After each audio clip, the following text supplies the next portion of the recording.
Good evening all. Welcome to Santosh star foundation. ನಾನು ನಿಮ್ಮ Vithal sir, ನಿರ್ದೇಶಕರು ವಿಶ್ವದರ್ಶನ ಕರಿಯರ್ ಅಕಾಡೆಮಿ ಧಾರವಾಡ ಹಾಗೂ ಭೂಗೋಳಶಾಸ್ತ್ರದ ಉಪನ್ಯಾಸಕರು. ಎಲ್ಲರೂ ಒಟ್ಟಿಯಾಗಿದೆ ಅಂತ ಅಂದ್ಕೊಂಡಿದ್ದೀನಿ. ಓಕೆ, ಸೊ ಕ್ಲಾಸಸ್ಗಳು ನಡೀತಾ ಇದ್ದಾವೆ, ಎಲ್ಲರೂ ಕೂಡ ಅಟೆಂಡ್ ಆಗ್ತಿದ್ದಾರೆ, ಪರವಾಗಿಲ್ಲ. ಸೊ ನಾವು ಪ್ರತಿದಿನ ಒಂದೊಂದು ಟಾಪಿಕ್ಕನ್ನು ತೆಗೆದುಕೊಂಡು ನಿಮ್ಮ ಮುಂದೆ ಬರ್ತಾಯಿದ್ದೀನಿ. ಭೂಗೋಳಶಾಸ್ತ್ರಕ್ಕೆ ಸಂಬಂಧಿಸಿದಂತೆ ತಮ್ಮೆಲ್ಲರ ರೆಸ್ಪಾನ್ಸ್ ಬಹಳ ಚೆನ್ನಾಗಿದೆ. ಸೊ ಇದೇ ರೀತಿ ರೆಸ್ಪಾನ್ಸ್ ತಮ್ಮ ಕೂಡ ಇರಲಿ. ಅದರ ಒಟ್ಟಿಗೆ ಸಂತೋಷ್ ಸ್ಟಾರ್ ಫೌಂಡೇಶನ್ ಮತ್ತು ವಿಶ್ವದರ್ಶನ ಕರಿಯರ್ ಅಕಾಡೆಮಿ ಅವಳು ಕೂಡ ನಿಮ್ಮ ಜೊತೆಗಿರುತ್ತೆ. ಸದುಪಯೋಗ ಪಡಿಸಿಕೊಡ್ರಿ. ಎಲ್ಲರೂ ಕೂಡ ಚೆನ್ನಾಗಿ ಪ್ರಶ್ನೆಗಳನ್ನು ಕೂಡ ಮಾಡ್ತಿದ್ದಾರೆ. ಅದಕ್ಕೆ ಸಾಧ್ಯ ಆದಷ್ಟು ಉತ್ತರ ಕೂಡ ಯಾವುದು ಎಕ್ಸಾಮ್ಗೆ ಇಂಪಾರ್ಟೆಂಟ್ ಇದೆಯೋ ಅದನ್ನು ನಾನು ಎಕ್ಸ್ಪ್ಲೇನ್ ಮಾಡೋಕ್ಕೆ ಟ್ರೈ ಮಾಡ್ತೀನಿ. ಓಕೆನಾ? ಸೊ ಅಂತ ಹೇಳ್ತಾ ಇವತ್ತಿನ ಒಂದು ಹೊಸ ಟಾಪಿಕ್ನೊಂದಿಗೆ ನಿಮ್ಮ ಜೊತೆ ಬಂದಿದ್ದೀನಿ. ಸೊ ಏನಪ್ಪ ಅಂತಂದರೆ, ಭೂಗೋಳಶಾಸ್ತ್ರದಲ್ಲಿ ಫಿಸಿಕಲ್ ಜಿಯೋಗ್ರಫಿಯಲ್ಲಿ ಒಂದು ಪ್ರಮುಖವಾಗಿರ್ತಕ್ಕಂಥ ಒಂದು ಟಾಪಿಕ್ ಯಾವುದಪ್ಪ ಅಂತಂದರೆ, ಸೊ ಅದು ಭೂಮಿಯ ಆಂತರಿಕ ಶಕ್ತಿಗಳು ಅಥವಾ ಭೂಮಿಯ ಬಾಹ್ಯ ಮತ್ತು ಆಂತರಿಕ ಶಕ್ತಿಗಳು ಅಂತೇಳಿ ಕರಿತೀವಿ. ನೋಡಿರಿ, ಸೊ ಏನು ಸರ್ ಭೂಮಿಯ ಆಂತರಿಕ ಮತ್ತು ಬಾಹ್ಯ ಶಕ್ತಿಗಳಂತಂದ್ರೂ, ಓಕೆನಾ? ಇಂಟೀರಿಯರ್ ಎಕ್ಸ್ಟರ್ನಲ್ ಏನಪ್ಪ ಅಂದರೆ ಫೋರ್ಸಸ್ ಅಥವಾ ಪವರ್ಸ್ ಅಂತೇಳಿ ಕರಿತೀವಿ. ಏನು ರೀ ಅವು? ಹಾಗಂದ್ರೆ ಏನು? ಸೊ ಭೂಮಿಯ ಅಂತರಾಳಿರ್ತಕ್ಕಂತಹ ಎಕ್ಸೋಜೆನಿಕ್ ಮತ್ತು ಎಂಡೋಜೆನಿಕ್ ಫೋರ್ಸಸ್ ಅಂತೇಳಿ ಕರಿತೀವಿ. ಎಕ್ಸೋಜೆನಿಕ್ ಮತ್ತು ಎಂಡೋಜೆನಿಕ್ ಫೋರ್ಸಸ್ ಅಂದರೆ ಭೂಮಿಯ ಅಂತರಾಳಿರ್ತಕ್ಕಂತಹ ಈ ಒಂದು ಶಕ್ತಿಗಳು ಭೂ ಹೊರಮೈನಲ್ಲಿ ಹಲವಾರು ವಿಶಿಷ್ಟ ರೀತಿಯ ಭೂ ಸ್ವರೂಪಗಳನ್ನು ನಿರ್ಮಾಣ ಮಾಡ್ತವೆ. ಫಾರ್ ಎಕ್ಸಾಂಪಲ್, ಪರ್ವತಗಳನ್ನು ನಿರ್ಮಾಣ ಆಗಲಿಕ್ಕೆ ಮುಖ್ಯ ಕಾರಣೀಭೂತಗಳು.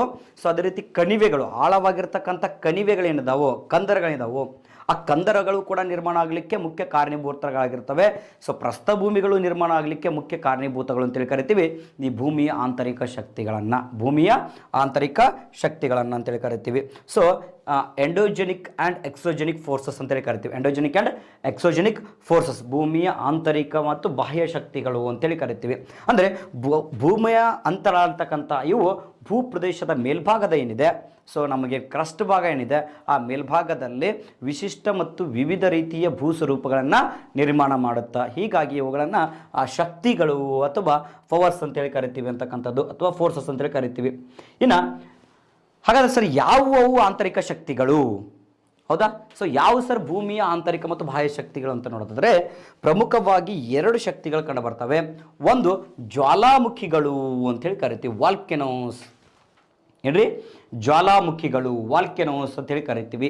ಇದು ಕೂಡ ಭೂಮಿಯ ಅಂತರ ಇರ್ತಕ್ಕಂಥ ಎಸ್ಟ್ರೋಸ್ಪಿಯರ್ ಏನಿದೆ, ಆ ಎಸ್ಟ್ರೋಸ್ಪಿಯರಿಂದ ಲಾವಾರಸ ಏನಿದೆ, ಮ್ಯಾಗ್ಮಾ ಏನಿದೆ, ಅದು ಭೂಮಿಯ ಅಂತರದಿಂದ ಹೊರಗಡೆ ಚಿಮ್ಮಲ್ಪಡ್ತತಿ. ಸೊ ಭೂಮಿ ಅಂತಳ ಹೊರಗಡೆ ಚಿಮ್ಮಲ್ಪಟ್ಟಾಗ ಅದನ್ನು ನಾವು ವಾಲ್ಕೆನೋಸ್ ಅಥವಾ ಜ್ವಾಲಾಮುಖಿಗಳು ಅಂತೇಳಿ ಕರಿತೀವಿ. ಈ ಜ್ವಾಲಾಮುಖಿಗಳು ಹೊರಗಡೆ ಸ್ಫೋಟಗೊಳ್ಳುವುದರ ಮೂಲಕ ಭೂ ಹೊರಭಾಗದಲ್ಲಿ, ಭೂಮಿಯ ಹೊರಮೇಲ್ಮೈಯಲ್ಲಿ ಏನಾಗುತ್ತಪ್ಪ ಅಂತಂದರೆ ಆ ಪರ್ವತಗಳಾಗಿರ್ಬೋದು, ಪ್ರಸ್ಥಭೂಮಿಗಳಾಗಿರ್ಬೋದು ಅಥವಾ ಎತ್ತರದ ಪ್ರದೇಶಗಳು ನಿರ್ಮಾಣ ಆಗ್ತವೆ. ಹೀಗಾಗಿ ಈ ಜ್ವಾಲಾಮುಖಿಗಳು ಭೂಮಿ ಅಂತರದಿಂದ ಬರೋ ಕಾರಣಕ್ಕೋಸ್ಕರ ಎಂಡೋಜೆನಿಕ್ ಫೋರ್ಸಸ್ ಅಂತೇಳಿ ಕರಿತೀವಿ. ಅದ್ರ ಜೊತೆಗೇ ಭೂ ಹೊರ ಮೇಲ್ಮೈಯಲ್ಲಿ ವಿವಿಧ ಭೂ ಸ್ವರೂಪಗಳನ್ನು ನಿರ್ಮಾಣ ಮಾಡುತ್ತೆ. ಹೀಗಾಗಿ ಎಕ್ಸೋಜೆನಿಕ್ ಫೋರ್ಸಸ್ ಅಂತಲೂ ಕೂಡ ಕರಿತೀವಿ.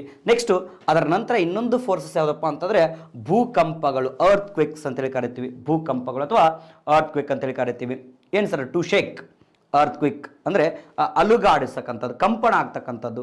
ಭೂಮಿಯ ಅಂತರಾಳದಲ್ಲಿರ್ತಕ್ಕಂತಹ ಒಂದು ಪದರಗಳೇನಪ್ಪ ಅಂದರೆ ಅಲೆಗಳನ್ನು ನಿರ್ಮಾಣ ಮಾಡ್ತವೆ. ಯಾಕೆ ಅನ್ನೋದು ಹೇಳ್ತೀನಿ ನಿಮಗೆ. ಸೊ ಅಲೆಗಳನ್ನು ನಿರ್ಮಾಣ ಮಾಡಿದಾಗ ಭೂಮಿಯ ಮೇಲ್ಪದರ ಏನಾಗುತ್ತೆ, ಕಂಪನಕ್ಕೊಳಗಾಗುತ್ತೆ ಅಥವಾ ಕಂಪಿಸುತ್ತೆ, ನಡುಗುತ್ತಾ ಅಂತೇಳಿ ಕರಿತೀವಿ. ಸೊ ಯಾವಾಗ ಭೂಮಿಯ ಮೇಲ್ಪದರ ನಡುಗುತ್ತೋ ಆವಾಗ ನಮಗೆ ಭೂಕಂಪನದ ಅನುಭವ ಆಗುತ್ತಾ.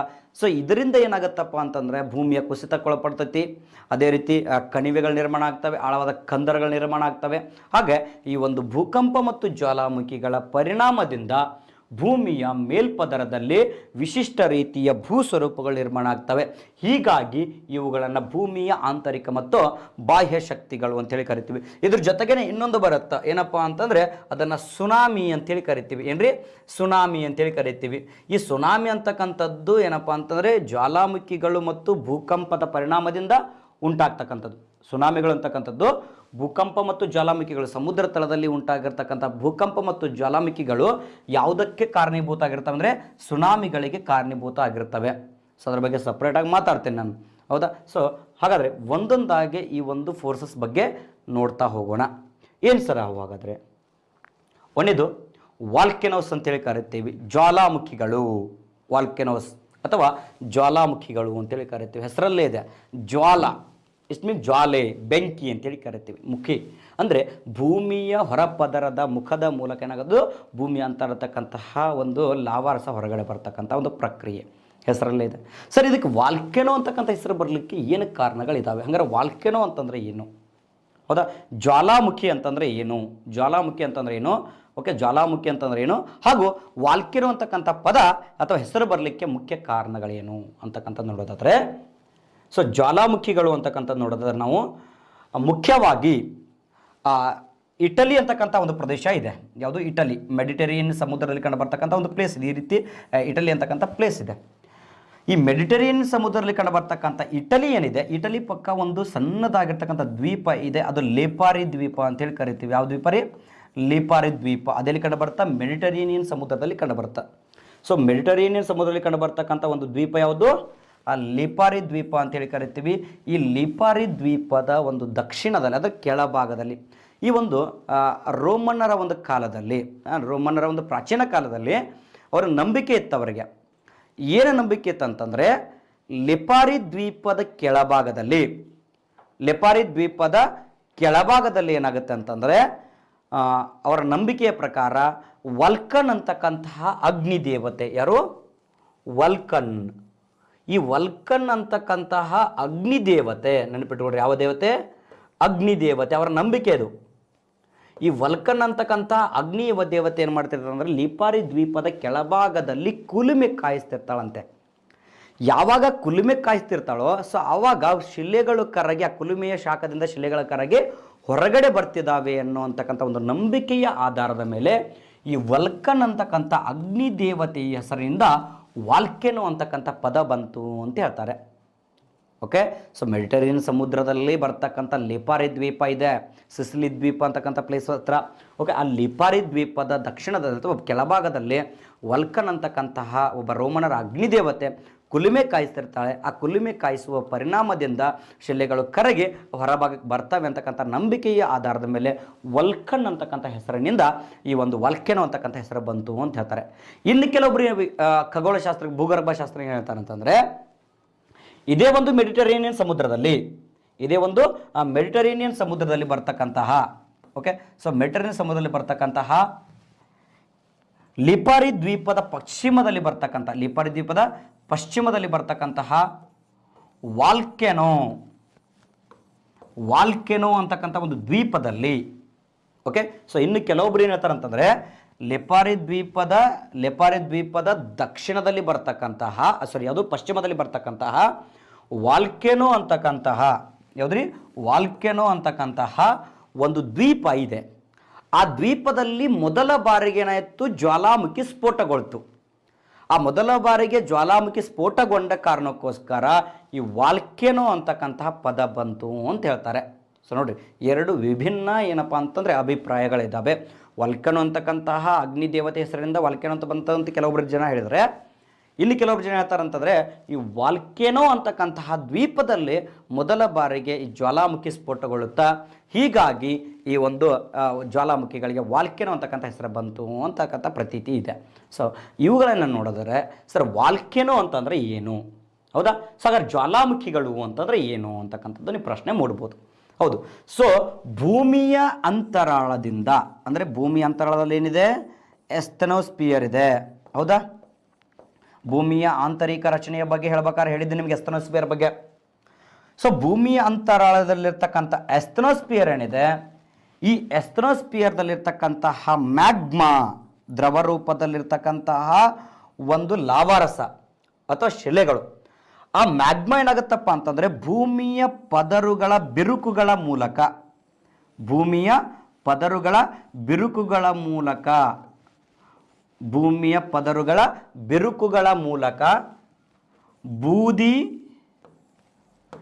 ಕಿಟ್ಟ ಮತ್ತು ಲಾವಾರಸದೊಂದಿಗೆ, ಬೂದಿ, ಕಿಟ್ಟ ಮತ್ತು ಲಾವಾರಸದೊಂದಿಗೆ ಹೊರಚಿಮ್ಮಲ್ಪಡುವುದಕ್ಕೆ ಎಂದು ಕರೀತಾರೆ ಜ್ವಾಲಾಮುಖಿಗಳು ಅಂತೇಳಿ ಕರೀತಾರೆ. ನೋಡಿ, ಭೂಮಿಯ ಅಂತರಾಳದಲ್ಲಿರುವ ಮ್ಯಾಗ್ಮಾ, ಅರೆ ದ್ರವ ಸ್ಥಿತಿಯಲ್ಲಿರುವ ಶಿಲಾಪಾಕ ಭೂಮಿಯ ಪದರುಗಳಲ್ಲಿರುವ ಬಿರುಕುಗಳ ಮೂಲಕ, ಬೇಕಾದ್ರೆ ನೋಟ್ ಮಾಡ್ಕೊಡ್ರಿ, ಭೂಮಿಯ ಪದರುಗಳಲ್ಲಿರುವ ಬಿರುಕುಗಳ ಮೂಲಕ ಬೂದಿ ಕಿಟ್ಟ ಮತ್ತು ಲಾವಾರಸದ ರೂಪದಲ್ಲಿ ಹೊರಸಿಡಿಯುವುದಕ್ಕೆ ಅಥವಾ ಸ್ಫೋಟಗೊಳ್ಳುವುದಕ್ಕೆ ಎಂದು ಕರಿತೀವಿ ನಾವು ಜ್ವಾಲಾಮುಖಿಗಳು ಅಂತೇಳಿ ಕರಿತೀವಿ. ಜ್ವಾಲಾಮುಖಿಗಳು ಅಂತೇಳಿ ಕರಿತೀವಿ ಅಂತಕ್ಕಂಥದ್ದು. ಸೊ ಅರ್ಥ ಆಗಿದೆ ಅಂತ ಅನ್ಕೊಂಡಿದ್ದೀನಿ. ನೋಡಿರಿ ಏನಪ್ಪ ಅಂತಂದರೆ ಭೂಮಿಯ ಪದರುಗಳು, ಈಗ ಫಾರ್ ಎಕ್ಸಾಂಪಲ್ ಇಲ್ಲಿ ಪದರ ಇದೆ, ಆಸ್ಥೆನೋಸ್ಫಿಯರ್ ಇದೆ ಇದು. ಓಕೆ, ಸೊ ಆಸ್ಥೆನೋಸ್ಫಿಯರ್ ಇದೆ. ಈ ಆಸ್ಥೆನೋಸ್ಫಿಯರು ಯಾವ ರೂಪದಲ್ಲಿದೆ ಅಂತ ಹೇಳಿದ್ದೆ ನಿಮಗನ? ಲಾವಾ ರೂಪದಲ್ಲಿದೆ, ಹೌದಾ? ಲಾವಾರಸದ ರೂಪದಲ್ಲಿದೆ. ಸೊ ಈ ಒಂದು ಆಸ್ಥೆನೋಸ್ಫಿಯರನ್ನು ಮ್ಯಾಗ್ಮಾ ಚೇಂಬರ್ ಅಂತಲೂ ಕೂಡ ಕರೀತಾರೆ. ಓಕೆ, ಏನು ಕರೀತಾರ? ಮ್ಯಾಗ್ಮಾ ಚೇಂಬರ್ ಅಂತೇಳಿ ಕರೀತಾರ. ಈ ಮ್ಯಾಗ್ಮಾ ಅಂತಕ್ಕಂಥದ್ದು, ಲಾವಾರಸ ಅಂತಕ್ಕಂಥದ್ದು ಈ ಭೂಮಿಯ ಒಂದು ಪದರುಗಳೇನಿದಾವೋ ಆ ಪದರುಗಳಲ್ಲಿ ಬಿರುಕುಗಳು ಉಂಟಾಗ್ತವೆ. ಆ ಬಿರುಕುಗಳ ಮೂಲಕ ಏನಾಗುತ್ತಪ್ಪ ಅಂತಂದರೆ ಲಾವಾರಸ ಆಗಿರ್ಬೋದು, ಕಿಟ್ಟ ಆಗಿರ್ಬೋದು, ಅಥವಾ ಬೂದಿ, ಸೊ ಇನ್ಯಾವುದೇ ಕಲ್ಲು ಗುಂಡುಗಳೆಲ್ಲವೂ ಕೂಡ ಹೊರಸ್ಫೋಟಗೊಳ್ಳುವುದಕ್ಕೆ ಏನು ಕರಿತೀವಿ ನಾವು? ಜ್ವಾಲಾಮುಖಿ ಅಂತೇಳಿ ಕರಿತೀವಿ. ಏನು ಕರಿತೀವಿ ರೀ? ಜ್ವಾಲಾಮುಖಿಗಳು ಅಂತೇಳಿ ಕರಿತೀವಿ.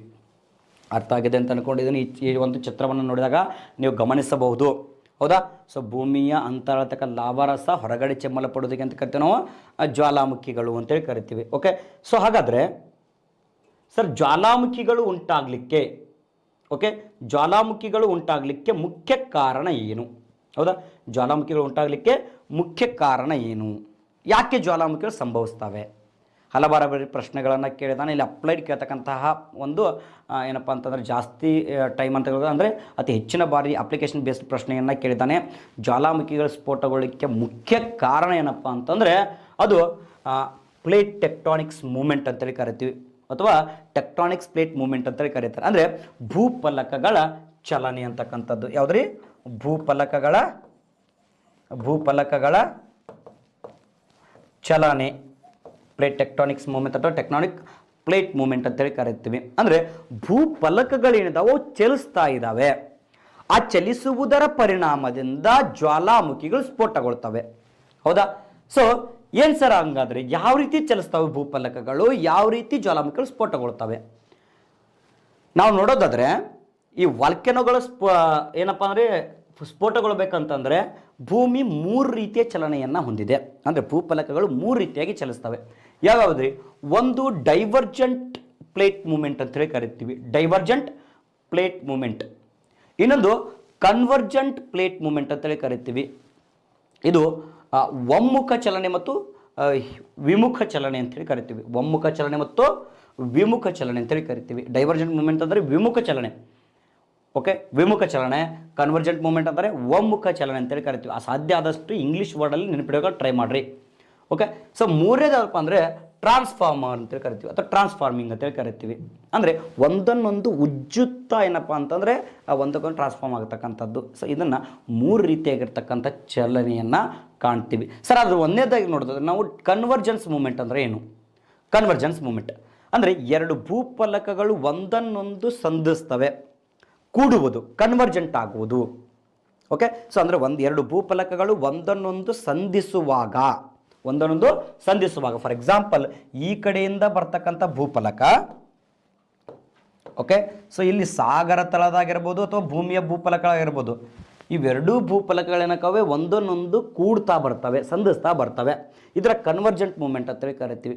ಯಾವಾಗ ಕನ್ವರ್ಜೆನ್ಸ್ ಮೂಮೆಂಟ್ ಆಗ್ತಿರ್ತಾವೋ ಆವಾಗ ಯಾವುದರ ಸಾಂದ್ರತೆ ಅಧಿಕವಾಗಿರುತ್ತೋ, ಓಕೆ, ಯಾವುದರ ಸಾಂದ್ರತೆ ಅಧಿಕವಾಗಿರುತ್ತೋ ಅದು ಕೆಳಭಾಗಕ್ಕೆ ಹೋಗುತ್ತೆ. ಯಾಕಂದ್ರೆ ತೂಕ ಜಾಸ್ತಿ ಇರ್ತೈತಿ, ಸೊ ಹಿಂಗಾಗಿ ಅದೇನಾಗುತ್ತೆ ಕೆಳಭಾಗಕ್ಕೆ ಹೋಗುತ್ತಾ.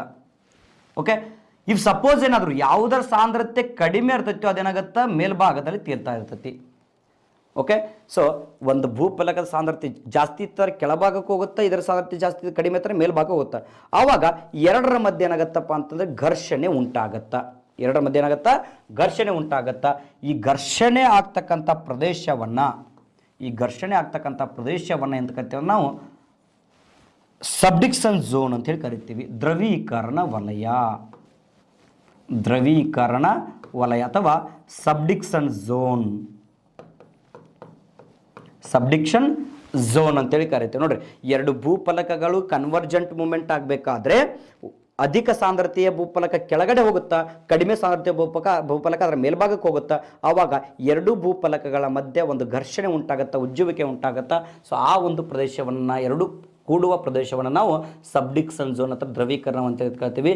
ಈ ಪ್ರದೇಶ ಯಾವಾಗ ಸಬ್ಡಿಕ್ಷನ್ ಆಗುತ್ತೋ ಆವಾಗ ಭೂಫಲಕಗಳು ಮಡಚಲ್ಪಟ್ಟು ಜ್ವಾಲಾಮುಖಿಗಳು ಸ್ಫೋಟಗೊಳ್ತವೆ. ಭೂಫಲಕಗಳು ಏನಕ್ಕವ ಮಡಚಲ್ಪಡ್ತವೆ, ಸಿಂಕ್ಲೈನ್ ಆಗ್ತವೆ. ಸಿಂಕ್ಲೈನ್ ಆಗಿ ಏನಕ್ಕಪ್ಪ ಅಂತಂದರೆ ಆಂಟಿಕ್ಲೈನ್ ಮತ್ತು ಸಿಂಕ್ಲೈನ್ಗಳಾಗಿ ಅಲ್ಲಿ ಜ್ವಾಲಾಮುಖಿಗಳು ಸ್ಫೋಟಗೊಳ್ತವೆ. ನೆಕ್ಸ್ಟು ಎರಡನೇದು ಡೈವರ್ಜೆಂಟ್ ಮೂಮೆಂಟ್ ಅಂತೇಳಿ ಕರಿತೀವಿ. ಡೈವರ್ಜೆಂಟ್ ಮೂಮೆಂಟ್ ವಿಮುಖ ಚಲನೆ, ಒಂದನ್ನೊಂದು ಬಿಟ್ಟು. ಈಗ ಡೈವರ್ಸ್ ಕೇಳಿರಿ, ಡೈವರ್ಸ್ ಅಂತ ಏನಂದ್ರೆ ಒಬ್ಬರನ್ನೊಬ್ಬರು ಬಿಟ್ಟು ದೂರ ಹೋಗೋದು, ನೀನೊಂದು ತೀರ ನಾನೊಂದು ತೀರ. ಸೊ ಆ ರೀತಿ ಇಲ್ಲೇನಾಗುತ್ತೆ ಅಂದರೆ ಎರಡು ಭೂಫಲಕಗಳು ಬಿಟ್ಟು ದೂರ ಹೋಗ್ತವೆ, ಅದನ್ನು ಡೈವರ್ಜೆಂಟ್ ಮೂಮೆಂಟ್ ಅಂತೇಳಿ ಕರಿತೀವಿ. ಈಗ ಒಂದು ಭೂಫಲಕ ಇರ್ತದೆ, ಕಟ್ಟಾಗಿ ಸಪ್ರೇಟ್ ಆಗುತ್ತೆ. ಸೊ ಅದನ್ನು ಡೈವರ್ಜೆಂಟ್ ಮೂಮೆಂಟ್ ಅಂತೇಳಿ ಕರಿತೀವಿ. ಅಂದರೆ ಒಂದನ್ನೊಂದು ಬಿಟ್ಟು ಭೂಫಲಕಗಳು ಸಪ್ರೇಟ್ ಆದವಪ್ಪ ಅಂತಂದರೆ ಈ ಒಂದು ಭೂಫಲಕಗಳ ಮಧ್ಯಭಾಗದಲ್ಲಿ ಸೀಳು ಕಣಿವೆಗಳು ಉಂಟಾಗ್ತವೆ. ರಿಫ್ಟ್ ವ್ಯಾಲೀಸ್ ಸೀಳು ಕಣಿವೆಗಳು,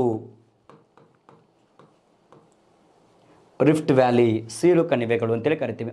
ಅಂದರೆ ಯಾವಾಗ ಡೈವರ್ಜೆಂಟ್ ಆಗ್ತಾವೋ ಸೊ ಅಥವಾ ಒಂದರೊಂದು ಬಿಟ್ಟು ದೂರ ಹೋಗ್ತಾವೋ ಆವಾಗ ರಿಫ್ಟ್ ವ್ಯಾಲಿ ಸೀಳು ಕಣಿವೆಗಳು ನಿರ್ಮಾಣ ಆಗ್ತವೆ. ಆ ಸೀಳು ಕಣಿವೆಗಳಲ್ಲಿ ಏನಾಗ್ತಪ್ಪ ಅಂತಂದರೆ ಜ್ವಾಲಾಮುಖಿ ಸ್ಫೋಟಗೊಂಡು ಅಥವಾ ಲಾವಾರಸ ಹೊರಗಡೆ ಬರುತ್ತಾ, ಲಾವಾರಸ ಹೊರಗಡೆ ಬಂದು ಜ್ವಾಲಾಮುಖಿಗಳು ಸ್ಫೋಟಗೊಳ್ತವೆ ಅಂತೇಳಿ ಕರಿತೀವಿ. ನಿಮಗೆ ಕನ್ವರ್ಜೆಂಟ್ ಮೂಮೆಂಟ್ ಗೊತ್ತಾಯಿತು, ಡೈವರ್ಜೆಂಟ್ ಮೂಮೆಂಟ್ ಗೊತ್ತಾಯಿತು. ಇಲ್ಲಿ ನಿಮಗೊಂದು ಪಾಯಿಂಟ್ ಹೇಳಿದ್ದೇನೆ, ಸಬ್ಡಿಕ್ಷನ್ ಝೋನ್ ಅಂತಕ್ಕಂಥದ್ದು ಎರಡು ಭೂಫಲಕಗಳು ಸಂಧಿಸುವ ಪ್ರದೇಶ. ಈ ಸಬ್ಡಿಕ್ಷನ್ ಝೋನ್ ಅಥವಾ ದ್ರವೀಕರಣ ವಲಯವನ್ನು ಏನಂತ ಕರೀತಾರೆ ಅಂತಂದರೆ, ಸಬ್ಡಿಕ್ಷನ್ ಝೋನ್ ಅಥವಾ ದ್ರವೀಕರಣ ವಲಯವನ್ನು ಏನಂತ ಕರೀತಾರೆ ಅಂತಂದರೆ ಭೂಕಂಪ ಮತ್ತು ಜ್ವಾಲಾಮುಖಿಗಳ ಉಗಮ ಸ್ಥಾನ ಅಂತೇಳಿ ಕರೀತಾರೆ. ಬೇಕಾದ್ರೆ ನೋಟ್ ಮಾಡ್ಕೊಡ್ರಿ. ಸೊ ಯಾವುದನ್ನ ಭೂಕಂಪ ಮತ್ತು ಜ್ವಾಲಾಮುಖಿಗಳ ಉಗಮ ಸ್ಥಾನ ಅಂತ ಕರೀತಾರ? ಸಬ್ಡಿಕ್ಷನ್ ಝೋನ್ ಅನ್ನ, ದ್ರವೀಕರಣ ವಲಯವನ್ನ. ಯಾಕಂತಂದ್ರೆ ಇಲ್ಲಿಂದಲೇ ಭೂಕಂಪನದ ಅಲೆಗಳಾಗಿರ್ಬೋದು ಅಥವಾ ಜ್ವಾಲಾಮುಖಿಗಳು ಸ್ಫೋಟಗೊಳ್ತವೆ. ಹೀಗಾಗಿ ಸಬ್ಡಿಕ್ಷನ್ ಝೋನ್ ಅನ್ನ ಭೂಕಂಪ ಮತ್ತು ಜ್ವಾಲಾಮುಖಿಗಳ ಉಗಮ ಸ್ಥಾನ ಅಂತೇಳಿ. ಸರ್ ಉಗಮ ಕೇಂದ್ರ ಬೇರೆ, ನಿಮಗೆ ಉಗಮ ಕೇಂದ್ರ ಎಸ್ಟನೋಸ್ಫಿಯರ್, ಉಗಮ ಸ್ಥಾನ ಯಾವ ಪ್ಲೇಸಲ್ಲಿ ಉಗಮ ಆಗುತ್ತೆ ಅನ್ನೋದು ಸಬ್ಡಿಕ್ಷನ್ ಝೋನ್ ಅಂತಕ್ಕಂಥದ್ದು. ಎರಡಕ್ಕೂ ಕೂಡ ವ್ಯತ್ಯಾಸ ಇದೆ. ಓಕೆ, ಇದು ಆಲ್ರೆಡಿ ಕೇಳಿರ್ತಕ್ಕಂಥ ಪ್ರಶ್ನೆ. ಗೊತ್ತಾಯ್ತು ನಿಮಗೆ? ಒಂದು ಕನ್ವರ್ಜೆಂಟ್ ಮೂಮೆಂಟ್ ಗೊತ್ತಾಯಿತು, ಇನ್ನೊಂದು ಡೈವರ್ಜೆಂಟ್ ಮೂಮೆಂಟ್ ಗೊತ್ತಾಯಿತು. ಸರ್ ಇನ್ನು ಮೂರನೇದು ಯಾವುದಪ್ಪ ಅಂತಂದರೆ ಟ್ರಾನ್ಸ್ಫಾರ್ಮಿಂಗ್. ಅಂದರೆ ಒಂದೊಂದೊಂದು ಭೂಫಲಕಗಳು ಏನಾಗ್ತವೆ ಅಂತಂದರೆ ಏನಪ್ಪ ಅಂದರೆ ಒಂದೊಂದೊಂದು ಭೂಫಲಕಗಳು ಉಜ್ಜುತ್ತಾ ಏನಾಗ್ತವೆ, ಮೇಲ್ಭಾಗದಲ್ಲಿ ಚಲನೆಯನ್ನು ಮಾಡ್ತವೆ. ಒಂದೊಂದು ಭೂಫಲಕಗಳು ಉಜ್ಜುತ್ತಾ ಮೇಲ್ಭಾಗದಲ್ಲಿ ಚಲನೆ ಮಾಡ್ತವೆ. ಸೊ ಆ ಸಂದರ್ಭದಲ್ಲಿ ಯಾವಾಗ ಉಜ್ಜುತ್ತಿರ್ತಾವೋ ಆವಾಗ ಭೂಮಿಯ ಪದರಗಳು ಸಡಿಲಗೊಳ್ತವೆ. ಆ ಭೂಮಿಯ ಪದರುಗಳ ಬಿರುಕುಗಳ ಮೂಲಕ ಲಾವಾರಸ ಏನಾಗುತ್ತಾ ಸ್ಫೋಟಗೊಳ್ಳುತ್ತಾ ಅಂತ ಹೇಳ್ತಾರೆ, ಲಾವಾರಸ ಸ್ಫೋಟಗೊಳ್ಳುತ್ತಾ. ಸೊ ಹೀಗಾಗಿ ಒಂದು ಭೂಫಲಕಗಳ ಚಲನೆಯಿಂದಾಗಿ ಏನು ಸಂಭವಿಸ್ತಾವೆ, ನಮಗೆ ಜ್ವಾಲಾಮುಖಿಗಳು ಸಂಭವಿಸ್ತವೆ ಅಂತಕ್ಕಂಥದ್ದು. ನೋಡಿರಿ, ಫೌಲ್ಟ್ ಆಗಿರ್ಬೋದು, ಭೂಫಲಕಗಳ ಚಲನೆಯಾಗಿರ್ಬೋದು. ಸೊ ಓಕೆ, ಭೂಫಲಕಗಳ ಚಲನೆಯಾಗಿರ್ಬೋದು, ಅವುಗಳೆಲ್ಲವುಗಳ ಮೂಲಕ ಏನಾಗುತ್ತೆ ಅಂದರೆ ಜ್ವಾಲಾಮುಖಿ ಸ್ಫೋಟಗೊಳ್ತೈತಿ ಅಂಥೇಳಿ ಕರಿತೀವಿ. ನೋಡ್ತಾ ಇರ್ತದೆ ನಿಮಗೆ ಜ್ವಾಲಾಮುಖಿ ಅಂದರೆ ಏನು, ವಾಲ್ಕೆನೋ ಅಂತಕ್ಕಂಥ ಪದ ಯಾವ ರೀತಿ ಬಂದಿದೆ. ಓಕೆ, ಹಾಗಾದ್ರೆ ಜ್ವಾಲಾಮುಖಿಗಳು ಉಗಮ ಹೊಂದಲಿಕ್ಕೆ ಮುಖ್ಯ ಕಾರಣಗಳೇನು, ಕನ್ವರ್ಜೆಂಟ್ ಮೂಮೆಂಟ್ ಅಂದರೆ ಏನು, ಡೈವರ್ಜೆಂಟ್ ಮೂಮೆಂಟ್ ಅಂದರೆ ಏನು, ಸೊ ಟ್ರಾನ್ಸ್ಫಾರ್ಮರ್ ಮೂಮೆಂಟ್ ಅಂತಂದರೆ ಏನು, ಅದರ ಜೊತೆಗೇನೆ ಸಬ್ಡಿಕ್ಷನ್ ಝೋನ್ ದ್ರವೀಕರಣ ವಲಯ ಅಂತೇಳಿ ಕರಿತೀವಿ, ಭೂಕಂಪ ಮತ್ತು ಜ್ವಾಲಾಮುಖಿಗಳ ಉಗಮ ಸ್ಥಾನ ಅಂತೇಳಿ ಕರಿತೀವಿ. ಸೊ ಅದ್ರ ಬಗ್ಗೆ ತಿಳ್ಕೊಂಡಿದ್ದೀವಿ. ಓಕೆ, ಹಾಗಾದರೆ ಈ ಜ್ವಾಲಾಮುಖಿಗಳು ಸ್ಫೋಟಗೊಂಡಾಗ ಹಲವಾರು ವಸ್ತುಗಳು ಹೊರಗಡೆ ಬರ್ತವೆ ಅಂತ ಹೇಳಿದ್ದೆ ನಿಮ್ಗೆ, ಹೌದಾ? ಜ್ವಾಲಾಮುಖಿಗಳು ಯಾವಾಗ ಸ್ಫೋಟಗೊಳ್ತಾವೋ ಆವಾಗ ಜ್ವಾಲಾಮುಖಿಗಳ ಮೂಲಕ ಹಲವಾರು ವಸ್ತುಗಳು ಹೊರಗಡೆ ಬರ್ತವೆ. ಆ ಹೊರಗಡೆ ಬರ್ತಕ್ಕಂತಹ ವಸ್ತುಗಳನ್ನು ಓಕೆ ನೋಡಿ, ಜ್ವಾಲಾಮುಖಿಗಳು ಸ್ಫೋಟಗೊಂಡಾಗ ಹೊರಬರುವ ಶಿಲಾವಸ್ತುಗಳನ್ನು, ಗಟ್ಟಿಯಾಗಿರ್ತಕ್ಕಂಥ ವಸ್ತುಗಳನ್ನು ಏನಂತ ಕರೀತಾರೆ ಅಂದರೆ ಪೈರೋಕ್ಲಾಸ್ಟ್ ಅಂತ ಹೇಳಿ ಕರೀತಾರ. ನೆನಪಿಟ್ಕೊಳ್ರಿ, ಇದನ್ನು ಬೇಕಾದ್ರೆ ಬರ್ಕೊಳ್ರಿ. ಏನು ಕರೀತಾರ? ಪೈರೋಕ್ಲಾಸ್ಟ್ ಅಥವಾ ಟೆಫ್ರಾ ಅಂತೇಳಿ ಕರೀತಾರ. ಎರಡು ಒಂದೇ, ಪೈರೋಕ್ಲಾಸ್ಟ್ ಅಥವಾ ಟೆಫ್ರಾ. ಎಕ್ಸಾಮಲ್ಲಿ ಕೇಳ್ತಾನೆ ಇದನ್ನು. ಸೊ ಎಷ್ಟೋ ಸರ್ತಿ UPS ಎಕ್ಸಾಮಲ್ಲೂ ಕೂಡ 2 ಬಾರಿ ಪ್ರಶ್ನೆಯನ್ನು ಕೇಳಿದಾನೆ. ನೆನಪಿಟ್ಕೊಡ್ರಿ, ಜ್ವಾಲಾಮುಖಿಗಳು ಸ್ಫೋಟಗೊಂಡಾಗ, ವಾಲ್ಕೆನಿಸ್ ಯಾವಾಗ ಎರಪ್ಷನ್ ಆಗುತ್ತೋ ಸೊ ಆಗ ಹೊರಗಡೆ ಬರ್ತಕ್ಕಂಥ ಸಾಲಿಡ್ ಮಟೀರಿಯಲ್ ಏನು ಶಿಲಾವಸ್ತುಗಳಿದಾವೋ ಆ ಶಿಲಾವಸ್ತುಗಳಿಗೆ ಎಂತ ಕರೀತಾರ? ಪೈರೋಕ್ಲಾಸ್ಟ್ ಅಥವಾ ಟೆಫ್ರಾ ಅಂತೇಳಿ ಕರೀತಾರ. ಪೈರೋಕ್ಲಾಸ್ಟ್ ಅಥವಾ ಟೆಫ್ರಾ ಅಂತೇಳಿ ಕರೀತಾರೆ. ಹಾಗಾದರೆ ಸರ್ ಹೊರಗಡೆ ಬರ್ತಕ್ಕಂಥ ಶಿಲಾವಸ್ತುಗಳು ಅಂತಂದರೆ ಹಾಗಾದ್ರೆ ಯಾವ್ಯಾವ ವಸ್ತುಗಳು ಹೊರಗಡೆ ಬರ್ತವೆ? ಜ್ವಾಲಾಮುಖಿಗಳು ಸ್ಫೋಟಗೊಂಡಾಗ ಭೂಮಿಯ ಅಂತರಾಳದಿಂದ ಯಾವ್ಯಾವ ವಸ್ತುಗಳು ಹೊರ ಬರ್ತವೆ ಅಂತಕ್ಕಂಥದ್ದು ಪ್ರಮುಖವಾಗಿ 3 ವಿಧದ ವಸ್ತುಗಳು ಹೊರಗೆ ಬರ್ತವೆ. ಒಂದು ಘನ, ಇನ್ನೊಂದು ಅನಿಲ ಮತ್ತು ದ್ರವ ರೂಪದ ವಸ್ತುಗಳು ಹೊರಗಡೆ ಬರ್ತವೆ. ಘನ, ದ್ರವ ಮತ್ತು ಅನಿಲ. ಸೊ 3 ವಿಧದ ವಸ್ತುಗಳು ಹೊರಗಡೆ ಬರ್ತವೆ ಅಂತಕ್ಕಂಥದ್ದು ಒಂದೊಂದಾಗಿ ನೋಡ್ತಾ ಹೋಗೋಣ ಅಂತಕ್ಕಂಥದ್ದು. ಸೊ ಏನು ಸರ್ ಹಾಗಾದರೆ? ಒಂದೇದು ಘನ ವಸ್ತುಗಳು ಅಂತೇಳಿ ಕರಿತೀವಿ. ಯಾವ್ರಿ? ಘನ ವಸ್ತುಗಳು, ಸಾಲಿಡ್ ಮಟೀರಿಯಲ್. ಸೊ ಜ್ವಾಲಾಮುಖಿಗಳು ಸ್ಫೋಟಗೊಂಡಾಗ ಯಾವ ಘನ ವಸ್ತುಗಳು ಹೊರಗಡೆ ಬರ್ತವೆ ಅಂತಂದರೆ, ಒಂದೇದು ಕಿಟ್ಟ ಮೀನ್ಸ್ ಒಂದು ರೀತಿಯಾಗಿರ್ತಕ್ಕಂಥ ತೆಳುವಾದ ಶಿಲೆಗಳ ಒಂದು ಪದರು, ಆ ಕಿಟ್ಟ ಅಂತೇಳಿ ಕರಿತೀವಿ. ನೆಕ್ಸ್ಟ್ ಬೂದಿ, ಹಾರೋ ಬೂದಿ, ಫ್ಲೈಯಿಂಗ್ ಆ್ಯಶ್ ಅಂತೇಳಿ ಕರೀತಾರೆ. ಹಾರೋ ಬೂದಿ ಯಾವಾಗ ಸ್ಫೋಟಗೊಳ್ಳುತ್ತೋ ಅವಾಗ ಬೂದಿಯೂ ಕೂಡ ಹೊರಗಡೆ ಬರುತ್ತಾ. ನೆಕ್ಸ್ಟು ಕಲ್ಲು ಗುಂಡುಗಳು. ಯಾವ್ರಿ? ಕಲ್ಲು ಗುಂಡುಗಳು ಅಂತೇಳಿ ಕರಿತೀವಿ. ಬುಲೆಟ್ಸ್ ಅಂದ್ರೆ ಏನ್ರಿ? ಕಲ್ಲು ಗುಂಡುಗಳು. ಅಥವಾ ಇದಕ್ಕೆ ವಾಲ್ಕ್ಯಾನಿಕ್ ಬಾಂಬ್ಸ್ ಅಂತೇಳಿ ಕರೀತಾರೆ. ವಾಲ್ಕ್ಯಾನಿಕ್ ಬಾಂಬ್ಸ್ ಅಂತೇಳಿ ಕರೀತಾರೆ. ಕಲ್ಲು ಗುಂಡುಗಳು ಅಥವಾ ವಾಲ್ಕ್ಯಾನಿಕ್ ಬಾಂಬ್ಸ್ ಅಂದರೆ ಅತಿ ವೇಗವಾಗಿ ಸ್ಫೋಟಗೊಂಡಾಗ ಕಲ್ಲು ಗುಂಡುಗಳು ಏನಕ್ಕಪ್ಪ ಅಂತಂದರೆ ಭೂಮಿ ಅಂತರದ ಹೊರಗಡೆ ಬರ್ತವೆ. ಯಾಕಂದರೆ ಕೃಷ್ಣ ಭಾಗ ಇರ್ತದೆ, ಆ ಕೃಷ್ಣ ಭಾಗದಿಂದ ಅತಿ ವೇಗವಾಗಿ ಹೊರಗಡೆ ಬರ್ತವೆ ಅಂತಕ್ಕಂಥದ್ದು. ಸೊ ಅದ್ರ ಜೊತೆಗೇನು ಧೂಳು, ಡಸ್ಟ್ ಪಾರ್ಟಿಕಲ್ಸ್, ಎರೋಸೋಲ್ಸ್ ಅಂತೇಳಿ ಕರಿತೀವಿ. ಡಸ್ಟ್ ಪಾರ್ಟಿಕಲ್ ಏನಿದೆ ಆ ಡಸ್ಟ್ ಪಾರ್ಟಿಕಲ್ ಅಥವಾ ಧೂಳಿನ ಕಣಗಳು ಕೂಡ ಹೊರಗಡೆ ಚೆಮ್ಮಲ್ಪಡ್ತವೆ. ಇವು ಭೂಮಿಯ ಅಂತರದಿಂದ ಜ್ವಾಲಾಮುಖಿ ಸ್ಫೋಟಗೊಂಡಾಗ ಹೊರಗಡೆ ಬರ್ತಕ್ಕಂತಹ ಘನ ವಸ್ತುಗಳು ಅಂತೇಳಿ ಕರಿತೀವಿ. ಈಗ ನೋಡಿರಿ, ಕಲ್ಲು ಗುಂಡುಗಳು, ಅವು ಕಲ್ಲು ಗುಂಡುಗಳು ಬುಲೆಟ್ಸ್ ಅಂತಂದರೆ ಅಥವಾ ವಾಲ್ಕ್ಯಾನಿಕ್ ಬಾಂಬ್ ಕಲ್ಲು ಗುಂಡುಗಳು ಅಂತೇಳಿ ಕರೀತಾರೆ.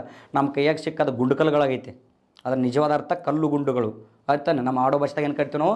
ಗುಂಡುಕಲ್ಲುಗಳು ಅಂತೇಳಿ ಕರಿತೀವಿ. ಸೊ ಅವು ಕೂಡ ಏನಕ್ಕಪ್ಪ ಅಂದರೆ ಭೂಮಿ ಅಂತರದಿಂದ ಹೊರಗಡೆ ಬರ್ತವೆ. ಇನ್ನು ಬಹಳ ಸತಿ ಪ್ರಶ್ನೆಯನ್ನು ಕೇಳಿದಾನೆ, ಏನಂತಾರೆ? ಜ್ವಾಲಾಮುಖಿಗಳು ಸ್ಫೋಟಗೊಂಡಾಗ ಹೊರಬರುವ ಅನಿಲಗಳು ಯಾವುವು? ನೆನ್ಪಿಡ್ರಿ, ಬಹಳ ಮುಖ್ಯ ಇದು. ಸೊ ಏನಂತಂದರೆ, ಜ್ವಾಲಾಮುಖಿಗಳು ಸ್ಫೋಟಗೊಂಡಾಗ ಹೊರಗಡೆ ಬರ್ತಕ್ಕಂತಹ ಪ್ರಮುಖವಾದ ಅನಿಲಗಳು ಒಂದು ಹೈಡ್ರೋಕ್ಲೋರಿಕ್ ಆ್ಯಸಿಡ್, HCl ಅಂತೇಳಿ ಕರಿತೀವಿ. ಹೌದಾ? HCl, ಹೈಡ್ರೋಕ್ಲೋರಿಕ್ ಆ್ಯಸಿಡ್ ಅಂತೇಳಿ ಕರಿತೀವಿ. Okay, so hydrochloric acid. ಇನ್ನೊಂದು ಗಂಧಕಾಮ್ಲ, H2SO4 ಸಲ್ಫ್ಯೂರಿಕ್ ಆ್ಯಸಿಡ್ ಅಥವಾ ಕರಿತೀವಿ. ಹೌದಾ? ಸೊ ಗಂಧಕಾಮ್ಲ ಅಂತೇಳಿ ಕರಿತೀವಿ, ಸಲ್ಫ್ಯೂರಿಕ್ ಆ್ಯಸಿಡ್, ಗಂಧಕಾಮ್ಲ. ಮೂರನೇದು ನೀರಾವಿ. ಯಾವುದ್ರಿ? ನೀರಾವಿ, ವಾಟರ್ ವೇಪರ್. ಪಾಯಿಂಟ್ ಮಾಡ್ತಾ ಹೋಗ್ರಿ. ಸೊ ಹೈಡ್ರೋಕ್ಲೋರಿಕ್ ಆ್ಯಸಿಡ್ ಮೂರನೇದು, ಎರಡನೇದು ಗಂಧಕಾಮ್ಲ ಸಲ್ಫ್ಯೂರಿಕ್ ಆ್ಯಸಿಡ್, ಮೂರನೇದು ನೀರಾವಿ water vapour. Next ammonium chloride, ammonium chloride. Then hydrogen sulphide, hydrogen sulphate ಬೇರೆ, ಹೈಡ್ರೋಜನ್ ಸಲ್ಫೈಡ್ ಬೇರೆ. ಓಕೆ, ಸೊ ಅದನ್ನು ನಿಮಗೆ ಎಲ್ಲಿ ಸೈನ್ಸಲ್ಲಿ ಹೇಳಿರ್ತಾರಲ್ಲ most, hydrogen sulphide. Next carbon dioxide. ಯಾವುದ್ರಿ? Carbon dioxide. ಇದಕ್ಕಿಂತಲೂ ಮುಖ್ಯವಾಗಿ ಇನ್ನೊಂದು ಅನಿಲ ಬಿಡುಗಡೆ ಆಗುತ್ತಾ, ಅದು ಯಾವುದಪ್ಪ ಅಂತಂದರೆ ಮಿಥೇನ್, CH4 ಮಿಥೇನ್ ಅಂತೇಳಿ ಕರಿತೀವಿ. CH4 ಮಿಥೇನ್ ಅಂತೇಳಿ ಕರಿತೀವಿ. ಸೊ ಈ ಎಲ್ಲ ಅನಿಲಗಳು ಜ್ವಾಲಾಮುಖಿಗಳು ಸ್ಫೋಟಗೊಂಡಾಗ ಹೊರಗಡೆ ಬರ್ತಕ್ಕಂತಹ ಪ್ರಮುಖ ಅನಿಲಗಳು ಅಂತೇಳಿ ಕರಿತೀವಿ. ಅವರೇ ಹೈಡ್ರೋಕ್ಲೋರಿಕ್ ಆ್ಯಸಿಡ್, ಆಮೇಲೆ ಸಲ್ಫ್ಯೂರಿಕ್ ಆ್ಯಸಿಡ್, ವಾಟರ್ ವೇಪರ್, ನೀರಾವಿ, ammonium chloride, hydrogen sulphide, carbon dioxide and methane ಮತ್ತು ಮಿಥೇನ್. ಸೊ 96% ಈ ಒಂದು ಅನಿಲಗಳು ಕಂಡುಬರ್ತವೆ. ಇನ್ನು ಉಳಿದಿರ್ತಕ್ಕಂಥ 4% ಬೇರೆ ಬೇರೆ ಅನಿಲಗಳಿದ್ದಾವೆ. ಸೊ 96% ಈ ಒಂದು ಅನಿಲಗಳು ಕಂಡುಬರ್ತವೆ ಅಂತಕ್ಕಂಥದ್ದು ಗೊತ್ತಾಯ್ತು ನಮಗೆ. ಸೊ ಘನ ವಸ್ತುಗಳು ಯಾವ ಬರ್ತವೆ ಗೊತ್ತಾಯಿತು. ನೆಕ್ಸ್ಟು ಅನಿಲ ವಸ್ತುಗಳು ಯಾವ ಬರ್ತವೆ ಅಂತ ಗೊತ್ತಾಯಿತು ಜ್ವಾಲಾಮುಖಿಗಳು ಸ್ಫೋಟಗೊಂಡಾಗ. ಹಾಗಾದರೆ ಸರ್, ಜ್ವಾಲಾಮುಖಿಗಳು ಸ್ಫೋಟಗೊಂಡಾಗ ಹೊರಗಡೆ ಬರ್ತಕ್ಕಂತಹ ಪ್ರಮುಖ ದ್ರವ ವಸ್ತು ಯಾವುದು ಅಂತ ಕೇಳ್ತಾನೆ. ಓಕೆ, ಸೊ ಪ್ರಮುಖವಾಗಿರ್ತಕ್ಕಂತಹ ಒಂದು ದ್ರವ ವಸ್ತು ಯಾವುದಪ್ಪ ಅಂದರೆ ಅದನ್ನು ಲಾವಾರಸ ಅಂತೇಳಿ ಕರಿತೀವಿ, ಮತ್ತು ಲಾವಾ ಅಂತೇಳಿ ಕರಿತೀವಿ. ಲಾವಾರಸ ಅಥವಾ ಲಾವಾ ಅಂತೇಳಿ ಕರಿತೀವಿ. ಇದು ದ್ರವ ವಸ್ತು, ಅರೆ ದ್ರವ ಸ್ಥಿತಿಯಲ್ಲಿ ಸೆಮಿ ಲಿಕ್ವಿಡ್ ಫಾರ್ಮ್ ಇದೆ. ಸೊ ಹೀಗಾಗಿ ಇದನ್ನು ಲಾವಾರಸ ಅಂತೇಳಿ ಕರಿತೀವಿ. ಅಂದರೆ ಇಲ್ಲಿ ಶಿಲಾಪಾಕ, ಶಿಲೆಗಳು ಕರಗಿದ ರೂಪದಲ್ಲಿರುತ್ತೆ. ಶಿಲೆಗಳು ಕರಗಿದ ರೂಪದಲ್ಲಿ ಅಂದರೆ ದ್ರವ ರೂಪ, ಅರೆ ದ್ರವ ಸೆಮಿ ಲಿಕ್ವಿಡ್ ಫಾರ್ಮ್ ಅಂತೇಳಿ ಕರಿತೀವಿ. Look like A Jal. Okay, ಒಂದು ಜಲ್ ಟೈಪಲ್ಲಿ ಇರ್ತಕ್ಕಂಥದ್ದು ಅರೆ ದ್ರವ ಸ್ಥಿತಿ ಅಂತ ಗೊತ್ತಿದ್ದಾನೆ. ಈ ಕಡೆ ದ್ರವನೂ ಅಲ್ಲ, ಈ ಕಡೆ ಯಾವುದು ಅನಿಲದ ಸ್ಥಿತಿಯೂ ಅಲ್ಲ, ಮಧ್ಯದಲ್ಲಿ ಇರ್ತಕ್ಕಂಥದ್ದು ಅರೆ ದ್ರವನೂ ಆಗಿರಲ್ಲ. ಸೊ ಯಾವುದೇ ಒಂದು ಗಟ್ಟಿಯಾಗಿರ್ತಕ್ಕಂಥ ಘನ ವಸ್ತುನೂ ಆಗಿರೋದಿಲ್ಲ, ಮಿಡಲಲ್ಲಿ ಇರ್ತಕ್ಕಂಥದ್ದು. ಫಾರ್ ಎಕ್ಸಾಂಪಲ್ ನಾವು ನೋಡ್ತಕ್ಕಂಥದ್ದು ಯಾವುದು? ಮೊಸರು ಯಾವ ಫಾರ್ಮಲ್ಲಿ ಇರುತ್ತೆ? ಅರೆ ದ್ರವ ಸ್ಥಿತಿಯಲ್ಲಿ ಇರ್ತದೆ ನೋಡ್ರಿ. ದ್ರವನೂ ಅಲ್ಲ, ಸಾಲಿಡ್ ಅಲ್ಲ, ಸೆಮಿ ಸಾಲಿಡ್ ಅಂತೇಳಿ ಕರಿತೀವಿ ಅದಕ್ಕೆ ನಾವು. ಸೊ ಆ ರೀತಿ ಇರ್ತಕ್ಕಂತಹ ಒಂದು ಏನಪ್ಪ ಅಂತಂದರೆ ಲಾವಾರಸ ಅಂತೇಳಿ ಕರಿತೀವಿ. ಅರೆ ದ್ರವ ಇರ್ತಕ್ಕಂಥ ಶಿಲಾಪಾಕ, ಇದು ಹೊರಗಡೆ ಬರ್ತಕ್ಕಂಥದ್ದು. ಹಾಗಾದರೆ ಈ ದ್ರವರೂಪದ ಒಂದು ಲಾವಾರಸವನ್ನು ಪ್ರಮುಖವಾಗಿ ಹೊರಗಡೆ ಬರ್ತಕ್ಕಂತಹ ದ್ರವರೂಪದ ಲಾವಾರಸವನ್ನು ಪ್ರಮುಖವಾಗಿ 2 ವಿಧಗಳಾಗಿ ವಿಭಾಗ ಮಾಡ್ತೀವಿ. ಎಷ್ಟು ವಿಧಗಳಾಗ್ರಿ? 2 ವಿಧಗಳಾಗಿ ವಿಭಾಗ ಮಾಡ್ತೀವಿ. ಯಾವ್ಯಾವ್ದ್ರಿ ಅವು? ಒಂದು ಆಮ್ಲೀಯ ಲಾವಾರಸ ಅಂತೇಳಿ ಕರಿತೀವಿ. ಒಂದು ಯಾವ್ದ್ರಿ? ಆಮ್ಲೀಯ ಲಾವಾರಸ. ನೋಡಿ, ಭೂಮಿಯ ಅಂತರಾಳದಲ್ಲಿ ಬರ್ತಕ್ಕಂತಹ ಅರೆ ದ್ರವಸ್ಥಿರತಕ್ಕಂಥ ಶಿಲಾಪಾಕ ಏನಿದೆ, ಲಾವಾರಸ ಏನಿದೆ, ಆ ಲಾವಾರಸವನ್ನು ಎರಡು ವಿಧಗಳಾಗಿ ವಿಭಾಗ ಮಾಡ್ತೀವಿ. ಒಂದು ಅಸಿಡಿಕ್ ಲಾವಾ, ಆಮ್ಲೀಯ ಲಾವಾ ಅಂತೇಳಿ ಕರಿತೀವಿ. ಇನ್ನೊಂದು ಕ್ಷಾರೀಯ ಲಾವಾ, ಬೇಸಿಕ್ ಲಾವಾ ಅಂತೇಳಿ ಕರಿತೀವಿ. ಒಂದು ಅಸಿಡಿಕ್ ಲಾವಾ, ಇನ್ನೊಂದು ಬೇಸಿಕ್ ಲಾವಾ ಅಂತೇಳಿ ಕರಿತೀವಿ. ಆಮ್ಲೀಯ ಲಾವಾರಸ, ಕ್ಷಾರೀಯ ಲಾವಾರಸ. ಹಾಗಾದ್ರೆ ಸರ್, ಆಮ್ಲೀಯ ಲಾವಾರಸ ಅಂದರೆ ಏನು? ಯಾವುದನ್ನು ಆಮ್ಲೀಯ ಲಾವಾರಸ ಅಂತೇಳಿ ಕರಿತೀವಿ? Yes, very good. ನಾವೆಲ್ಲರೂ ಕೂಡ ತಿಳ್ಕೊಂಡಿದ್ದೇನಪ್ಪ ಅಂದರೆ ಸಡನ್ನಾಗಿ ಪಿ ಎಚ್ ಮೌಲ್ಯದ ಆಧಾರದ ಮೇಲೆ ಹೇಳ್ತೀವಿ, ಹೋಗ್ತಾನೆ. ಸೊ ಆಮ್ಲ ಮತ್ತು ಪ್ರತ್ಯಾಮ್ಲಗಳನ್ನು ನಾವು ಪಿ ಎಚ್ ಮೌಲ್ಯ, ಪಿ ಎಚ್ ಅಂದರೆ ಫಿಸಿಕಲ್ ಹ್ಯಾಂಡಿಕ್ಯಾಪ್ಟ್ ಅಲ್ಲ, ಗೊತ್ತಿರಲಿಲ್ಲ ನಿಮಗೆ. ಪಿ ಎಚ್ ಅಂದರೆ ಏನು ರೀ? Potential of hydrogen. ಬೇಕಾದ್ರೆ ಬರ್ಕೊಟ್ಟು ಎಕ್ಸಾಮಲ್ಲಿ ಕೇಳಿದಾನೆ ಕೂಡ ಇದನ್ನು. Potential of hydrogen, P H ಮೌಲ್ಯ ಅಂದರೆ potential of hydrogen. Okay, so ಇರಲಿ, ಪಿ ಎಚ್ ಮೌಲ್ಯದ ಆಧಾರದ ಮೇಲೆ ಸಡನ್ನಾಗಿ ನಾವು ಕ್ಯಾಲ್ಕುಲೇಟ್ ಮಾಡ್ತೀವಿ. ಆದರೆ ಲಾವಾರಸವನ್ನು ಯಾವುದರ ಆಧಾರದ ಮೇಲೆ ಮಾಡ್ತೀವಿ ಅಂದರೆ ಖನಿಜದ ಆಧಾರದ ಮೇಲೆ. ಖನಿಜದ ಆಧಾರದ ಮೇಲೆ, ಅದು ಹೊಂದಿರತಕ್ಕಂಥ ಖನಿಜದ ಆಧಾರದ ಮೇಲೆ ಅಸಿಡಿಕ್ ಆ್ಯಂಡ್ ಬೇಸಿಕ್ ಅಂತ ಡಿವೈಡ್ ಮಾಡ್ತೀವಿ. ಆಮ್ಲೀಯ ಮತ್ತು ಕ್ಷಾರೀಯ ಅಂತೇಳಿ ಡಿವೈಡ್. ಹೆಂಗೆ ಸರ? ಯಾವ ಲಾವಾರಸ ಶೇಕಡ 50ಕ್ಕಿಂತ ಅಧಿಕ, 50%ಗಿಂತ ಜಾಸ್ತಿ, ಶೇಕಡ 50ಕ್ಕಿಂತ ಅಧಿಕ ಪ್ರಮಾಣದಲ್ಲಿ ಸಿಲಿಕಾ ಅಂಶವನ್ನು ಹೊಂದಿರುತ್ತದೆಯೋ, ನೋಡ್ರಿ, ಸಿಲಿಕಾ ಆಧಾರದ ಮೇಲೆ ಡಿವೈಡ್ ಮಾಡ್ತೀವಿ ನಾವು, ಖನಿಜದ ಆಧಾರದ ಮೇಲೆ. ಸೊ ಯಾವ ಲಾವಾರಸ ಶೇಕಡ 50ಕ್ಕಿಂತ, ಅಂದರೆ ಲಾವಾರಸದಲ್ಲಿ 50%ಗಿಂತ ಜಾಸ್ತಿ ಏನಿರಬೇಕು? ಸಿಲಿಕಾ ಅಂಶ ಇರಬೇಕು. ಓಕೆ, ಆ ಸಿಲಿಕಾ ಅಂಶವನ್ನು ಹೊಂದಿತ್ತಪ್ಪ ಅಂತಂದರೆ ಅದನ್ನು ಯಾವ ಲಾವಾರಸ ಅಂತ ಕರಿತೀವಿ? ಎಸ್, ವೆರಿ ಗುಡ್, ಆಮ್ಲೀಯ ಲಾವಾರಸ ಅಂತೇಳಿ ಕರಿತೀವಿ. ಅರ್ಥ ಆಯ್ತಾ? ಏನು? ಶೇಕಡ 50%ಗಿಂತ ಸಿಲಿಕಾ ಅಂಶ ಅಧಿಕವಾಗಿ ಸಿಲಿಕಾ ಅಂಶವನ್ನು ಹೊಂದಿದ್ದರೆ ಅದನ್ನು ಆಮ್ಲೀಯ ಲಾವಾರಸ ಅಂತೇಳಿ ಕರಿತೀವಿ.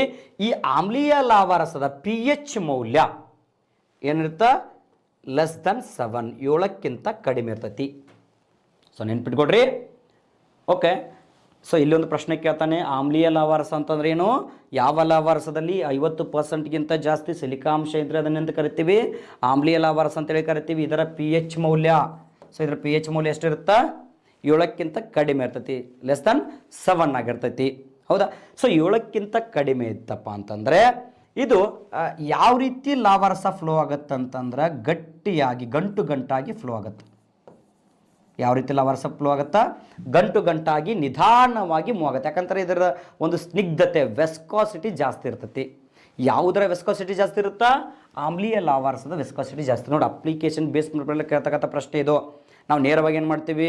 ಲಾವಾರಸ ಅಂದರೆ ಏನು ಸಡನ್ನಾಗಿ ಓದ್ಬಿಡ್ತೀವಿ. ಆದರೆ ಲಾವಾರಸದಲ್ಲಿ ಬರ್ತಕ್ಕಂಥ ಆಮ್ಲೀಯ ಲಾವಾರಸದ ವೆಸ್ಕಾಸಿಟಿ ಏನಿದೆ, ಸ್ನಿಗ್ಧತೆ ಏನಿದೆ, ಆ ಸ್ನಿಗ್ಧತೆ ಜಾಸ್ತಿ ಇರ್ತೈತಿ.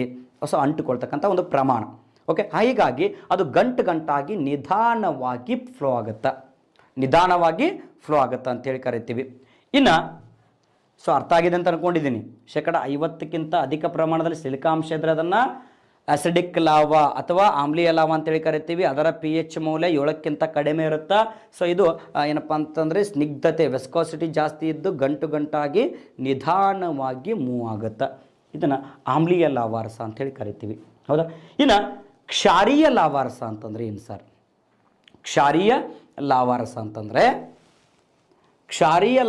ಅಂತಂದರೆ ಇದರ ಅಪೋಸಿಟ್ ಇರ್ತಕ್ಕಂಥ, ಆಮ್ಲೀಯದ ಅಪೋಸಿಟ್. ಯಾವ ಲಾವಾರಸವು ಶೇಕಡ 50ಕ್ಕಿಂತ ಕಡಿಮೆ ಪ್ರಮಾಣದಲ್ಲಿ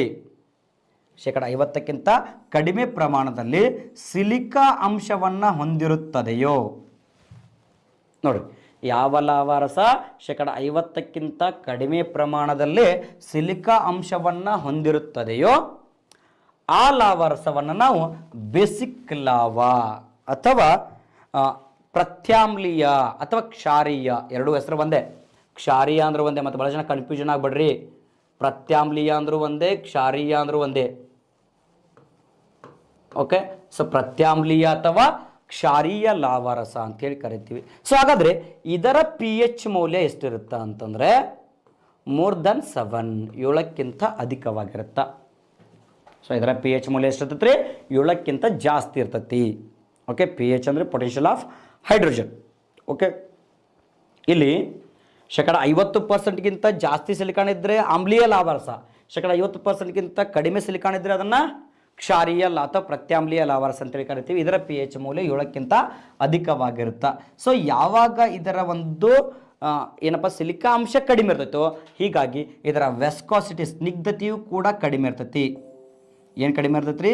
ಸ್ನಿಗ್ಧತೆ, ವೆಸ್ಕಾಸಿಟಿ, ಸ್ನಿಗ್ಧತೆ ಬಹಳ ಕಡಿಮೆ ಇರುತ್ತೆ. ಯಾವಾಗ ಸ್ನಿಗ್ಧತೆ ಕಡಿಮೆ ಇರುತ್ತೋ ಇದು ಏನಪ್ಪ ಅಂತಂದರೆ ಭೂಮಿಗೆ ಅಂಟಿಕೊಳ್ಳದೆ ವೇಗವಾಗಿ ನೀರಿನ ಥರ ಫ್ಲೋ ಆಗುತ್ತಾ, ವೇಗವಾಗಿ ನೀರಿನ ಹಾಗೆ ಫ್ಲೋ ಆಗುತ್ತಾ. ಓಕೆ, ಸೊ ನೆನ್ಪಿಟ್ಕೊಡ್ರಿ, ಯಾವುದು ಗಂಟು ಗಂಟಾಗಿ ಹರಿತೈತೆ ಅಂತಂದರೆ ಅದು ಆಮ್ಲೀಯ ಲಾವಾರಸ, ಯಾಕಂದರೆ ಸ್ನಿಗ್ಧತೆ ಜಾಸ್ತಿ ಇರ್ತದೆ, ವೆಸ್ಕೋಸಿಟಿ ಜಾಸ್ತಿ ಇರ್ತೈತೆ.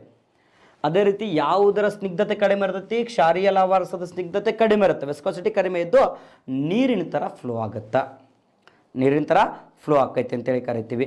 ಸೊ ಈ ಒಂಥರ ನೀರಿನ ಥರ ಫ್ಲೋ ಆಗಿ ಸೊ ಏನಾಗ ಅತಿ ವೇಗವಾಗಿ ನೀರಿನ ಥರ ಫ್ಲೋ ಆಗುತ್ತೆ. ನೀರಿನ ಥರ ಫ್ಲೋ ಆಗಿ ಭೂಪ್ರದೇಶದ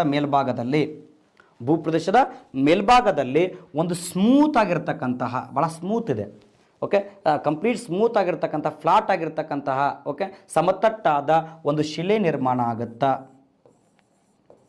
ಆ ಶಿಲೆಯನ್ನು ಏನಂತ ಕರೀತಾರೆ ಅಂತಂದರೆ ನೆನಪಿಟ್ಟುಕೊಡ್ರಿ, ಸ್ಕೋರಿಯಾ ಅಂತೇಳಿ ಕರೀತಾರೆ. ಏನು ಕರೀತಾರೆ ರೀ? ಸ್ಕೋರಿಯಾ. ನೋಡ್ರಿ, ಯಾವುದರ ಸ್ನಿಗ್ಧತೆ? ಕ್ಷಾರೀಯ ಲಾವಾರಸದ ಸ್ನಿಗ್ಧತೆ ಕಡಿಮೆ ಇದ್ದು ನೀರಿನ ಥರ ಅತಿ ವೇಗವಾಗಿ ಫ್ಲೋ ಆಗುತ್ತೆ. ನೀರಿನ ಥರ ಅತಿ ವೇಗವಾಗಿ ಫ್ಲೋ ಆಗಿ ಒಂದು ಸಮತಟ್ಟಾಗಿರ್ತಕ್ಕಂಥ ಏನಪ್ಪ ಅಂದರೆ ನುಣುಪಾದ ಸ್ಮೂತ್ ಆಗಿರ್ತಕ್ಕಂತಹ ಶಿಲೆ ರಚನೆ ಆಗುತ್ತಾ. ಆ ಶಿಲೆಯನ್ನು ನಾವು ಸ್ಕೋರಿಯಾ ಅಂತೇಳಿ ಕರಿತೀವಿ. ಏನು ಕರಿತೀವಿ? ಸ್ಕೋರಿಯಾ ಅಂತೇಳಿ ಕರಿತೀವಿ. ಆದರೆ ಇಲ್ಲಿ ಗಂಟು ಗಂಟಾಗಿ ಹರಿದಿರ್ತೈತಲ್ಲ, ಗಂಟು ಗಂಟಾಗಿ ಹರಿದು ನಿಧಾನವಾಗಿ ಹರಿದು ಒಂದು ಬಂಡೆಗಳ ಆಕೃತಿಯಲ್ಲೇ, ಓಕೆನಾ, ಸಣ್ಣ ಸಣ್ಣ ಬಂಡೆಗಳ ಆಕೃತಿಯಲ್ಲಿ ಗಂಟು ಗಂಟಾಗಿ ನಿರ್ಮಿತವಾಗಿರ್ತಕ್ಕಂಥ ಶಿಲೆಯನ್ನು, ಸೊ ಈ ರೀತಿ ಗಂಟು ಗಂಟಾಗಿ ನಿರ್ಮಿತ ಆಗಿರ್ತಕ್ಕಂತಹ ಶಿಲೆಯನ್ನು ಏನು ಥರ ಕರೀತಾರೆ ಅಂದರೆ ಸ್ಟ್ರೈನ್ ಅಂತೇಳಿ ಕರೀತಾರೆ. ಏನು ಕರೀತಾರೆ ರೀ? ಸ್ಟ್ರೈನ್ ಅಂಥೇಳಿ ಕರೀತಾರೆ. ಅರ್ಥ ಆಯಿತು? ನೋಡ್ರಿ, ಸೊ ಶಿಲಿಕಾಂಶ ಜಾಸ್ತಿ ಇದ್ದು ಗಂಟು ಗಂಟಾಗಿ ಹರಿತೈತಿ, ಹೀಗಾಗಿ ಅದನ್ನು ಸ್ಟ್ರೈನ್ ಅಂತೇಳಿ ಕರೀತಾರೆ.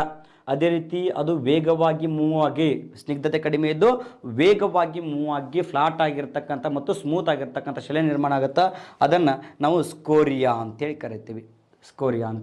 ಓಕೆ, ಸೊ ಅರ್ಥ ಆಗಿದೆ ಅಂತ ಅಂದ್ಕೊಂಡಿದ್ದೀನಿ.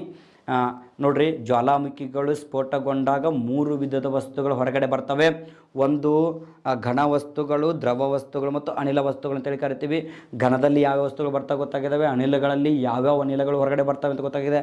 ಅದ್ರ ಜೊತೆಗೇನೆ ಸೊ ಲಾವಾರಸ ಅಂತೇಳಿ ಕರಿತೀವಿ. ನೆನಪಿಟ್ಟುಕೊಡ್ರಿ, ಈ ಲಾವಾರಸ ಅಂತಕ್ಕಂಥದ್ದು, ಓಕೆ, ಸೊ ಲಾವಾರಸ ಅಂತಕ್ಕಂಥದ್ದು ಭೂಮಿಯ ಅಂತರಾಳದಲ್ಲಿದ್ದಾಗ ಮಾತ್ರ ಇದನ್ನು, ಓಕೆ, ಸೊ ಇಲ್ಲೊಂದು ಪ್ರಶ್ನೆಯನ್ನು ಮುಟ್ಟಾಗುವ ಸರ್, ಲಾವಾ ಅಂತಂದರೆ ಏನು ಅಂತಕ್ಕಂಥದ್ದು. ಇಲ್ಲಿ ಭೂಮಿಯ ಅಂತರಾಳದಲ್ಲಿ ಯಾವಾಗಿರ್ತೈತೋ, ಓಕೆ, ಸೊ ಭೂಮಿಯ ಅಂತರಾಳದಲ್ಲಿದ್ದಾಗ ಇದನ್ನು ಮ್ಯಾಗ್ಮಾ ಅಂತೇಳಿ ಕರೀತಾರೆ. ಓಕೆ, ಸೊ ಭೂಮಿಯ ಅಂತರಾಳದಲ್ಲಿದ್ದಾಗ ಇದನ್ನು ಮ್ಯಾಗ್ಮಾ ಅಂತೇಳಿ ಕರೀತಾರೆ. ಯಾವಾಗ ಭೂಮಿಯ ಹೊರಭಾಗಕ್ಕೆ ಬರುತ್ತೋ ಆವಾಗ ಇದನ್ನು ಲಾವಾ ಅಂತೇಳಿ ಕರೀತಾರೆ. ಗೊತ್ತಿರಲಿ. ಓಕೆ, ಸೊ ಭೂಮಿಯ ಅಂತರಾಳದಲ್ಲಿರ್ತಕ್ಕಂತಹ ಅರೆ ದ್ರವ ಸ್ಥಿತಿಯಲ್ಲಿರ್ತಕ್ಕಂಥ ಶಿಲಾಪಾಕವನ್ನು ಮ್ಯಾಗ್ಮಾ ಅಂತೇಳಿ ಕರೀತಾರೆ. ಓಕೆ, ಸೊ ಅದೇ ರೀತಿ ಅದು ಹೊರಗಡೆ ಬಂದಾಗ ಅದನ್ನು ಎಂದು ಕರಿತೀವಿ? ಲಾವಾರಸ ಅಂತೇಳಿ ಕರಿತೀವಿ. ಲಾವಾರಸ ಮತ್ತು ಲಾಲಾರಸ ಎರಡಕ್ಕೂ ವ್ಯತ್ಯಾಸ ಐತೆ, ಕನ್ಫ್ಯೂಷನ್ ಆಗಬೇಡ್ರಿ. ಹೌದಾ? ಭೂಮಿಯೊಳಗಿಂದ ಬಂದರೆ ಲಾವಾರಸ, ಬಾಯಿಯಿಂದ ಬಂದರೆ ಲಾಲಾರಸ, ಎರಡೂ ಕೂಡ ಒಳಗಿಂದ ಬರ್ತಾವೆ. ಎರಡಕ್ಕೂ ಕೂಡ ವ್ಯತ್ಯಾಸ ಇದೆ. ಭೂಮಿಯಿಂದ ಬಂದರೆ ಲಾವಾರಸ, ಬಾಯಿಯಿಂದ ಬಂದರೆ ಲಾಲಾರಸ, ಅದು ಬೇರೆ. ಓಕೆ, ಸೊ ಇದು ಒಳಗಡೆ ಇದ್ದಾಗ ಮ್ಯಾಗ್ಮಾ ಅಂತೇಳಿ ಕರಿತೀವಿ, ಹೊರಗಡೆ ಬಂದಾಗ ಅದಕ್ಕೆ ಲಾವಾರಸ ಅಂತೇಳಿ ಕರಿತೀವಿ. ಈ ಲಾವಾರಸದಲ್ಲಿ 2 ವಿಧಾನಗಳನ್ನು ಕಂಡಿದ್ದೀವಿ. ಒಂದು ಏನಪ್ಪ ಅಂದರೆ ಆಮ್ಲೀಯ ಲಾವಾರಸ, ಇನ್ನೊಂದು ಕ್ಷಾರೀಯ ಲಾವಾರಸ ಅಂತೇಳಿ ಕರಿತೀವಿ. Acidic lava and basic lava ಅಂತೇಳಿ ಕರಿತೀವಿ. ಸರ್, ಹಾಗಾದರೆ ಜ್ವಾಲಾಮುಖಿಗಳು ಸ್ಫೋಟಗೊಂಡಾಗ ಎತ್ತರವಾಗಿರ್ತಕ್ಕಂಥ ಪರ್ವತಗಳು ನಿರ್ಮಾಣ ಆಗ್ತವೆ. ಜ್ವಾಲಾಮುಖಿಗಳು ಸ್ಫೋಟಗೊಂಡಾಗ ಎತ್ತರವಾಗಿರುವ ಪರ್ವತಗಳು ನಿರ್ಮಾಣ ಆಗ್ತವೆ. ಇದನ್ನು ವಾಲ್ಕೆನಿಕ್ ಮೌಂಟೇನ್ಸ್ ಅಂತೇಳಿ ಕರಿತೀವಿ. ಜ್ವಾಲಾಮುಖಿಗಳು ಯಾವಾಗ ಸ್ಫೋಟಗೊಳ್ತಾವೋ ಆವಾಗ ಎತ್ತರವಾದ ಪರ್ವತಗಳು ನಿರ್ಮಾಣ ಆಗ್ತವೆ. ಇಲ್ಲಿ ಒಂದು ಪ್ರಶ್ನೆ ಕೇಳ್ತಾನೆ, ಬಹಳ ಜನ ವಿದ್ಯಾರ್ಥಿಗಳು ಕೂಡ ಕೇಳಿದಾರೆ ನನ್ನ ಪ್ರಶ್ನೆನ. ಸರ್, ಯಾಕೆ ಅತಿ ಹೆಚ್ಚಿನ ಜ್ವಾಲಾಮುಖಿಗಳು ಪರ್ವತದಲ್ಲೇ ಸ್ಫೋಟಗೊಳ್ತಿದ್ದಾವೆ? ಹೌದು ತಾನೆ? ಯಾಕೆ ಅತಿ ಹೆಚ್ಚಿನ ಜ್ವಾಲಾಮುಖಿಗಳು ಪರ್ವತದಲ್ಲೇ ಸ್ಫೋಟಗೊಳ್ತಾವೆ ಅಂತಂದಾಗ ಗೊತ್ತಿರಲಿ ನಿಮಗೆ, ಪರ್ವತದಲ್ಲಿ ಅತಿ ಹೆಚ್ಚಿನ ಜ್ವಾಲಾಮುಖಿಗಳು ಸ್ಫೋಟಗೊಳ್ತಾವೆಲ್ಲೋ ಗೊತ್ತಿಲ್ಲ, ಆದರೆ ಜ್ವಾಲಾಮುಖಿಗಳು ಸ್ಫೋಟಗೊಳ್ಳುವುದರ ಮೂಲಕ ಪರ್ವತಗಳು ನಿರ್ಮಾಣ ಆಗಿದ್ದಾವೆ. ಓಕೆ, ಸೊ ಏನು ನಿರ್ಮಾಣ ಆಗಿದ್ದಾವೆ? ಪರ್ವತಗಳು ನಿರ್ಮಾಣ ಆಗಲಿಕ್ಕೆ, ಜ್ವಾಲಾಮುಖಿ ಪರ್ವತಗಳು ನಿರ್ಮಾಣ ಆಗಲಿಕ್ಕೆ ಮುಖ್ಯ ಕಾರಣನೇ ಏನಪ್ಪ ಅಂತಂದರೆ ಲಾವಾರಸ ಅಂತೇಳಿ ಕರಿತೀವಿ. ಅಂದರೆ ಜ್ವಾಲಾಮುಖಿ ಸ್ಫೋಟಗೊಂಡಾಗ ಅದು ಹೊರಭಾಗಕ್ಕೆ ಬಂದು ಗಟ್ಟಿಯಾಗಿ, ಲಾವಾರಸ ಗಟ್ಟಿಯಾಗಿ ಎತ್ತರವಾಗಿರ್ತಕ್ಕಂಥ ಪರ್ವತಗಳು ನಿರ್ಮಾಣ ಆಗ್ತವೆ ಅಂತಕ್ಕಂಥದ್ದು. ಓಕೆ, ಸೊ ಒಂದು ಕ್ಲಾರಿಫೈ ಇರಲಿ ನಿಮಗೆ. ಇನ್ನೊಂದೇನಪ್ಪ ಅಂತಂದರೆ, ಯಾವಾಗ ಎತ್ತರವಾಗಿರ್ತಕ್ಕಂಥ ಪರ್ವತಗಳು ನಿರ್ಮಾಣ ಆಗ್ತಾವೋ ಆಗ ಅದರ ಮೇಲ್ತುದಿಯಲ್ಲಿ, ಓಕೆ, ಪರ್ವತಗಳ ಮೇಲ್ತುದಿಯಲ್ಲಿ ಆ ಒಂದು ಲಾವಾರಸ ಗಟ್ಟಿಯಾಗಿ ಒಂದು ಕುಂಡ ರಚನೆ ಆಗುತ್ತೆ. ಏನು ರಚನೆ ಆಗುತ್ತಾ? ಕುಂಡ ರಚನೆ ಆಗುತ್ತಾ. ಆ ಕುಂಡವನ್ನು ನಾವು ಕ್ರೇಟರ್ ಅಥವಾ ಕಾಲ್ಡೆರಾ ಅಂತೇಳಿ ಕರಿತೀವಿ. ಕ್ರೇಟರ್ ಅಥವಾ ಕಾಲ್ಡೆರಾ ಅಂತೇಳಿ ಕರಿತೀವಿ. ನೆನ್ಪಿಟ್ಕೊಡ್ರಿ, ಯಾವಾಗ ಲಾವಾರಸ ಸ್ಫೋಟಗೊಳ್ಳುತ್ತೋ ಎತ್ತರವಾಗಿರೋ ಪರ್ವತ ನಿರ್ಮಾಣ ಆಗುತ್ತಾ, ಆ ಎತ್ತರವಾದ ಪರ್ವತದ ಮೇಲ್ಭಾಗದಲ್ಲಿ ಅಥವಾ ತುದಿಯಲ್ಲಿ, ಬಾಯಿಯಲ್ಲಿ ಏನಾಗುತ್ತಾ, ಮೌತ್ನಲ್ಲಿ ಒಂದು ಕುಂಡ, ಅಂದರೆ ಲಾವಾರಸ ಗಟ್ಟಿಯಾಗಿ ಒಂದು ಬುಟ್ಟಿ ಆಕೃತಿಯಲ್ಲಿ ಕುಂಡ ರಚನೆ ಆಗುತ್ತಾ.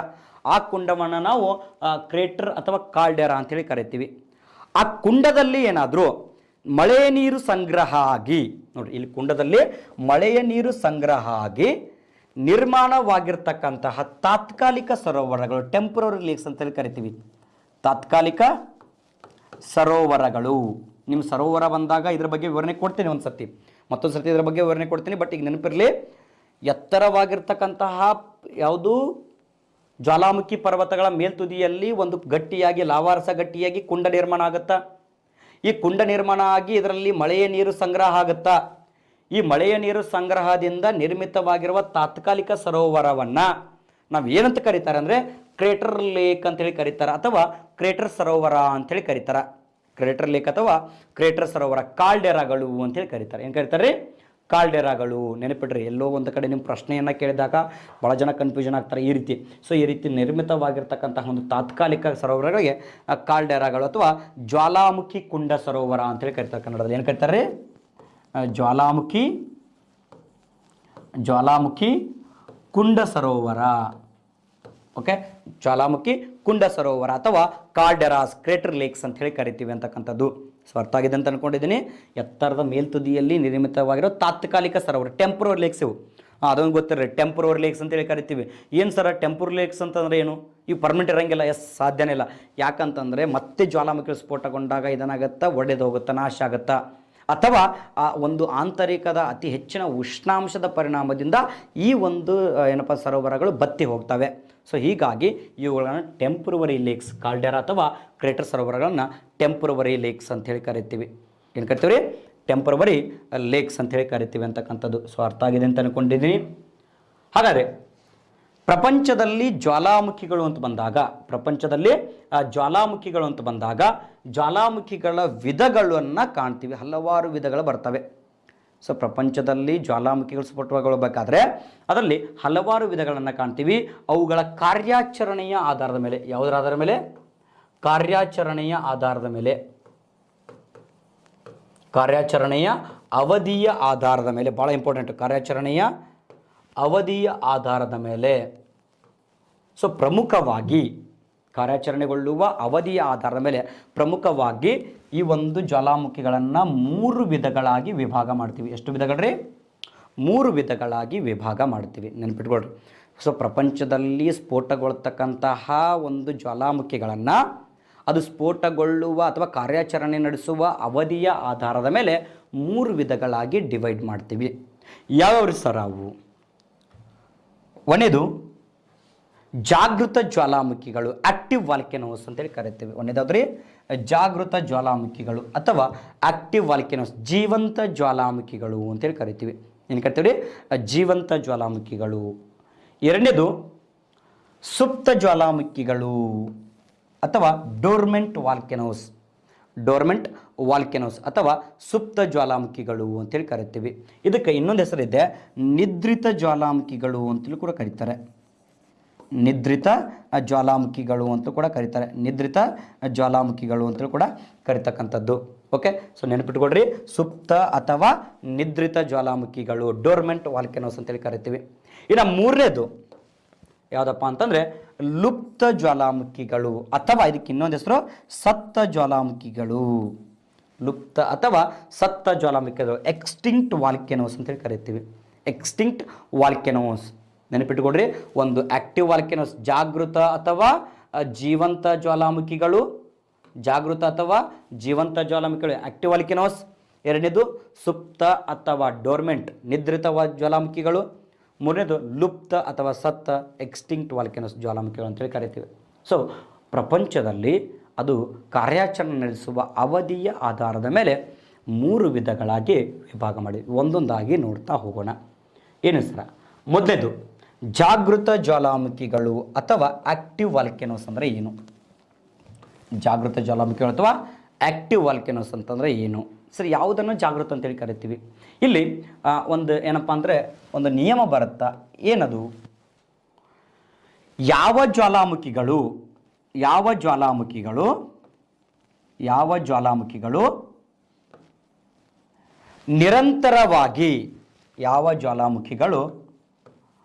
ನಿರಂತರವಾಗಿ ವರ್ಷದ ಎಲ್ಲ ಅವಧಿಯಲ್ಲೂ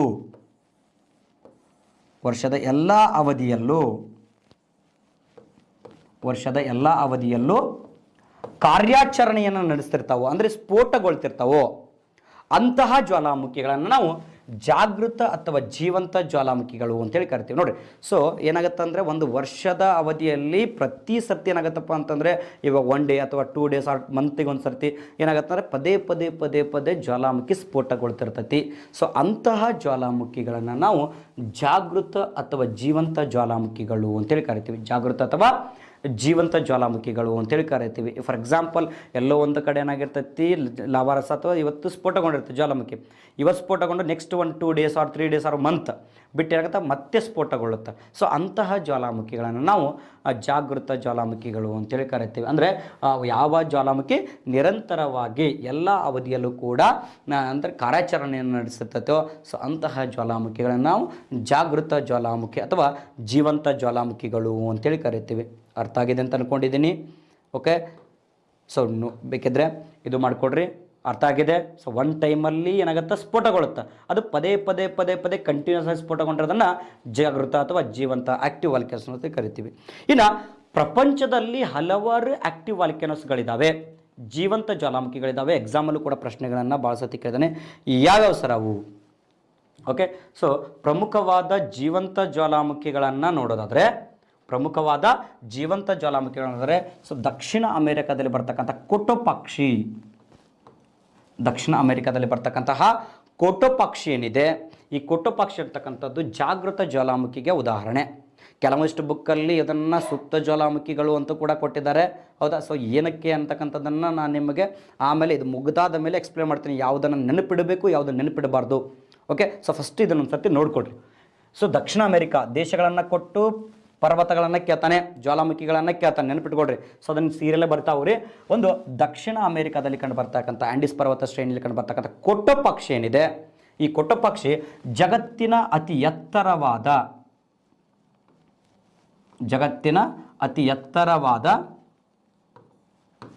ಎರಡನೇ ಜ್ವಾಲಾಮುಖಿ ಪರ್ವತ ನೋಡ್ರಿ. ಸೊ ಇನ್ನೊಂದು ಬರುತ್ತೆ ಓಜೋಸ್ ಡೆಲ್ ಸಲಾಡೋ ಅಂತಕ್ಕಂಥದ್ದು. ಓಜೋಸ್ ಡೆಲ್ ಸಲಾಡೋ ಅದು ಸುಪ್ತ ಜ್ವಾಲಾಮುಖಿಗೆ ಉದಾಹರಣೆ. ಯಾವುದ್ರಿ?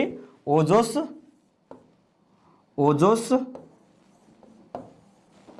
Del Salado. ಈ ಓಜೋಸ್ ಡೆಲ್ ಸಲಾಡೋ ಇದು ಕೂಡ ಸೌತ್ ಅಮೆರಿಕಾದಲ್ಲಿ ಕಂಡು ಬರ್ತದೆ. ಆದರೆ ಇದು ಸುಪ್ತ ಜ್ವಾಲಾಮುಖಿಗೆ ಉದಾಹರಣೆ. ಇದು ಪ್ರಪಂಚದಲ್ಲಿರುವ ಅತಿ ಎತ್ತರವಾದ ಜ್ವಾಲಾಮುಖಿ ಪರ್ವತ. ಎರಡನೇದು ಯಾವುದ್ರಿ? ಕೋಟೋಪಾಕ್ಷಿ, ಇಕ್ವೆಡಾರ್ಲಿ ಕಂಡು ಬರ್ತಕ್ಕಂಥದ್ದು. ಯಾವುದ್ರಿ? ಇಕ್ವೆಡಾರ್ಲಿ ಕಂಡು ಬರ್ತಕ್ಕಂಥದ್ದು ಕೋಟೋಪಾಕ್ಷಿ ಅಂತೇಳಿ ಕರಿತೀವಿ. ಇನ್ನು ಇಟಲಿಯಲ್ಲಿ ಕಂಡು ಬರ್ತಕ್ಕಂಥ ಸ್ಟ್ರಾಂಬೋಲಿ ಮತ್ತು ಎಟ್ನಾ. ಇಟಲಿಯಲ್ಲಿ ಹಲವಾರು ಜ್ವಾಲಾಮುಖಿ ಪರ್ವತಗಳಿದೆ. ಮೆಡಿಟರೇನಿಯನ್ ಸಮುದ್ರದಲ್ಲಿ, ಗೊತ್ತಿರಲಿ ನಿಮಗೆ, ಆ ಮೆಡಿಟರೇನಿಯನ್ ಸಮುದ್ರದಲ್ಲಿ ಬರ್ತಕ್ಕಂತಹ ಯಾವುದು ಸ್ಟ್ರಾಂಬೋಲಿ ಮತ್ತು ಎಟ್ನಾ ಅಂತಕ್ಕಂಥವು ಜೀವಂತ ಅಥವಾ ಜಾಗೃತ ಜ್ವಾಲಾಮುಖಿಗೆ ಉದಾಹರಣೆ. ಈ ಸ್ಟ್ರಾಂಬೋಲಿಯನ್ನು ಏನಂತ ಕರೀತಾರೆ ಎಕ್ಸಾಮಲ್ಲಿ ಕೇಳ್ತಾನೆ. ಈ ಸ್ಟ್ರಾಂಬೋಲಿಯನ್ನು lighthouse of the Mediterranean sea ಅಂತೇಳಿ ಕರೀತಾರೆ. Lighthouse of the Mediterranean sea.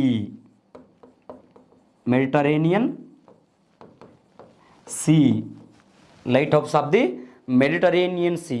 Mediterranean ಸಮುದ್ರದ ಬೆಳಕಿನ ಮನೆ ಅಂತೇಳಿ ಕರೀತಾರೆ ನೋಡ್ರಿ.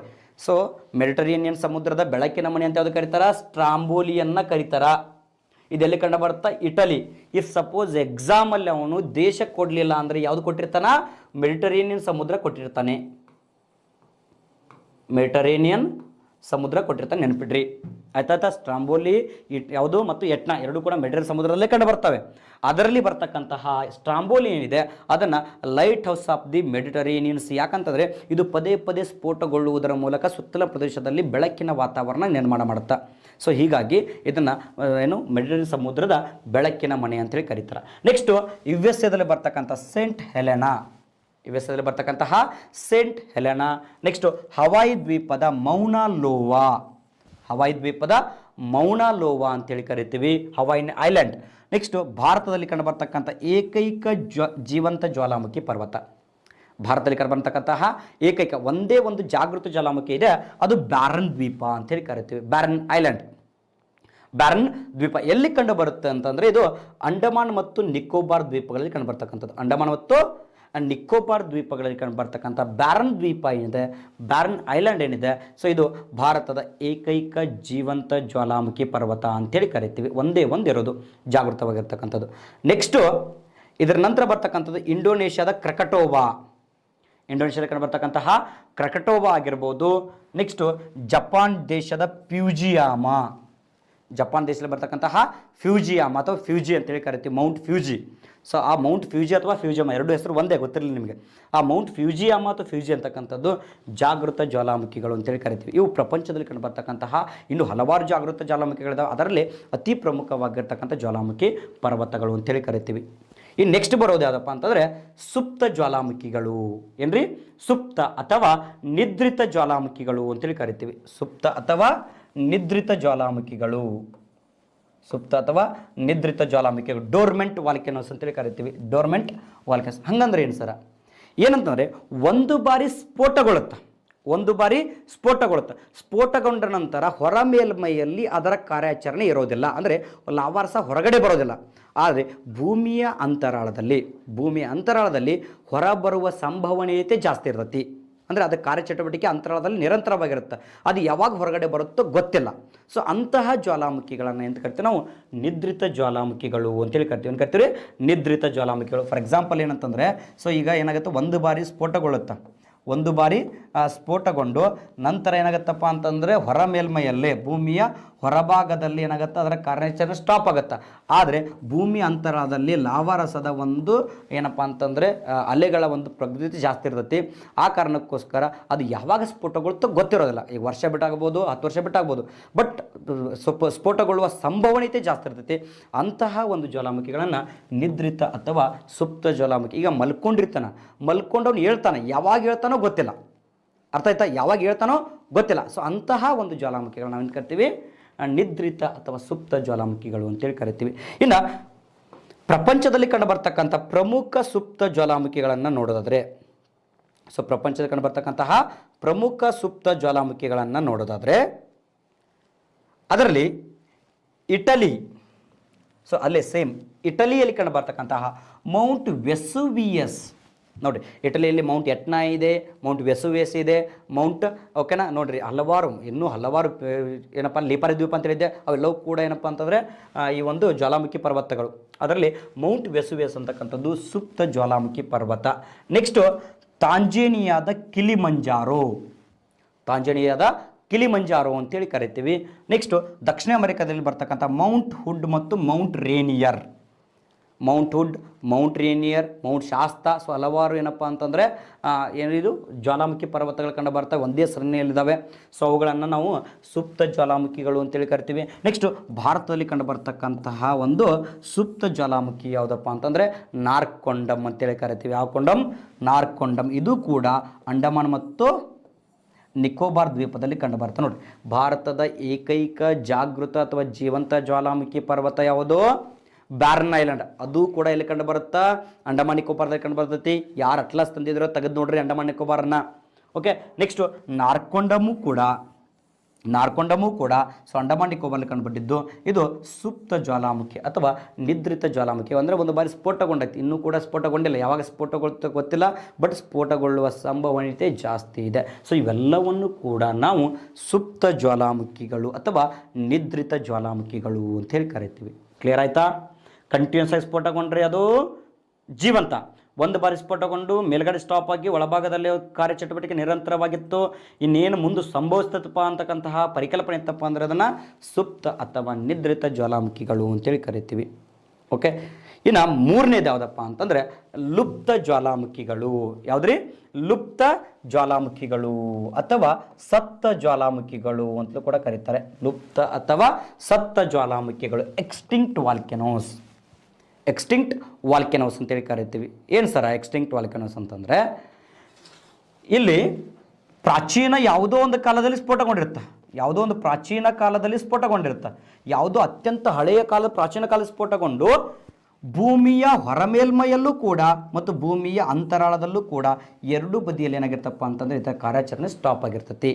ಅಂದರೆ ಭೂಮಿ ಹೊರಭಾಗದಲ್ಲೂ ಕೂಡ ಲಾವಾರಸ ಕಾರ್ಯಾಚರಣೆ ಇರೋದಿಲ್ಲ, ಭೂಮಿಯ ಅಂತರಾಳದಲ್ಲೂ ಕೂಡ ಅಲೆಗಳ ಒಂದು ಕಾರ್ಯಾಚರಣೆ ಇರೋದಿಲ್ಲ. ಸೊ ಕಂಪ್ಲೀಟ್ ಏನಾಗಿರ್ತದೆ, ಸ್ಟಾಪ್ ಆಗಿರ್ತೈತಿ. ಮುಂದೆ ಯಾವುದೇ ರೀತಿಯಾಗಿ ಸಂಭವಿಸದೇ ಇರತಕ್ಕಂತಹ ಪರಿಸ್ಥಿತಿ ಇತ್ತಪ್ಪ ಅಂತಂದರೆ ಸೊ ಅಂತಹ ಜ್ವಾಲಾಮುಖಿಗಳನ್ನು ನಾವು ಸತ್ತ ಅಥವಾ ಎಂತ ಕರಿತೀವಿ? ಲುಪ್ತ ಜ್ವಾಲಾಮುಖಿಗಳು ಅಂತೇಳಿ ಕರಿತೀವಿ. ಅಂದರೆ ಪ್ರಾಚೀನ ಯಾವುದೋ ಒಂದು ಕಾಲದಲ್ಲಿ ಸ್ಫೋಟಗೊಂಡಿರುತ್ತೆ, ಆ ಪ್ರಾಚೀನ ಕಾಲದಲ್ಲಿ ಸ್ಫೋಟಗೊಂಡು ಏನಪ್ಪ ಅಂತಂದರೆ ಪ್ರೆಸೆಂಟ್ ಏನಾಗಿರ್ತೈತಿ, ಕಂಪ್ಲೀಟ್ ಭೂಮಿಯ ಆಂತರಿಕವಾಗಿರ್ಬೋದು ಬಾಹ್ಯವಾಗಿರ್ಬೋದು ಎರಡೂ ಕಡೆಯಲ್ಲಿ ಏನಾಗಿರ್ತೈತಿ ರೀ ಸ್ಟಾಪ್ ಆಗಿತ್ತಂತಂದರೆ ಅಂತಹ ಒಂದು ಜ್ವಾಲಾಮುಖಿಗಳನ್ನು ನಾವು ಲುಪ್ತ ಅಥವಾ ಸತ್ತ ಜ್ವಾಲಾಮುಖಿಗಳು ಅಂತೇಳಿ ಕರಿತೀವಿ. ಹಾಗಾದರೆ ಪ್ರಪಂಚದಲ್ಲಿ ಕಂಡು ಬರ್ತಕ್ಕಂಥ ಪ್ರಮುಖ ಜ್ವಾಲಾಮುಖಿಗಳನ್ನು, ಅದರಲ್ಲೂ ಆ ಲುಪ್ತ ಜ್ವಾಲಾಮುಖಿಗಳನ್ನು ನೋಡೋದಾದರೆ ಅರ್ಜೆಂಟೈನಾದಲ್ಲಿ ಕಂಡು ಬರ್ತಕ್ಕಂಥ ಅಕಂಕಾಗುವಾ, ಅರ್ಜೆಂಟೈನಲ್ಲಿ ಕಂಡು ಬರ್ತಕ್ಕಂತಹ ಅಕಂಕಾಗುವಾ. ನೆಕ್ಸ್ಟು ಭಾರತದ ಗಿರ್ನಾರ್ ಬೆಟ್ಟಗಳು. ಯಾವ ಬೆಟ್ಟಗಳು? ಗಿರ್ನಾರ್ ಬೆಟ್ಟಗಳು ಅಂತೇಳಿ ಕರಿತೀವಿ. ಭಾರತದಲ್ಲಿ ಕಂಡು ಬರ್ತಕ್ಕಂತಹ ಗಿರ್ನಾರ್ ಬೆಟ್ಟಗಳು ಗುಜರಾತಲ್ಲಿ ಕಂಡು ಬರ್ತಕ್ಕಂಥದ್ದು. ಅದರ ಜೊತೆಗೇ ದಕ್ಷಿಣ ಆಫ್ರಿಕಾದಲ್ಲಿ ಕಂಡು ಬರ್ತಕ್ಕಂಥ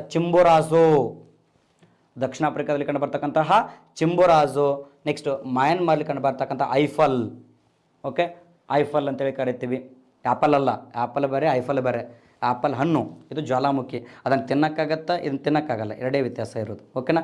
ಸೊ ಐಫಲ್ ಅಂತೇಳಿ ಕರಿತೀವಿ. ಸೊ ಇವು ಏನಪ್ಪ ಅಂತಂದರೆ ಪ್ರಪಂಚದಲ್ಲಿ ಬರ್ತಕ್ಕಂಥ ಪ್ರಮುಖ ಲುಪ್ತ ಜ್ವಾಲಾಮುಖಿಗಳು.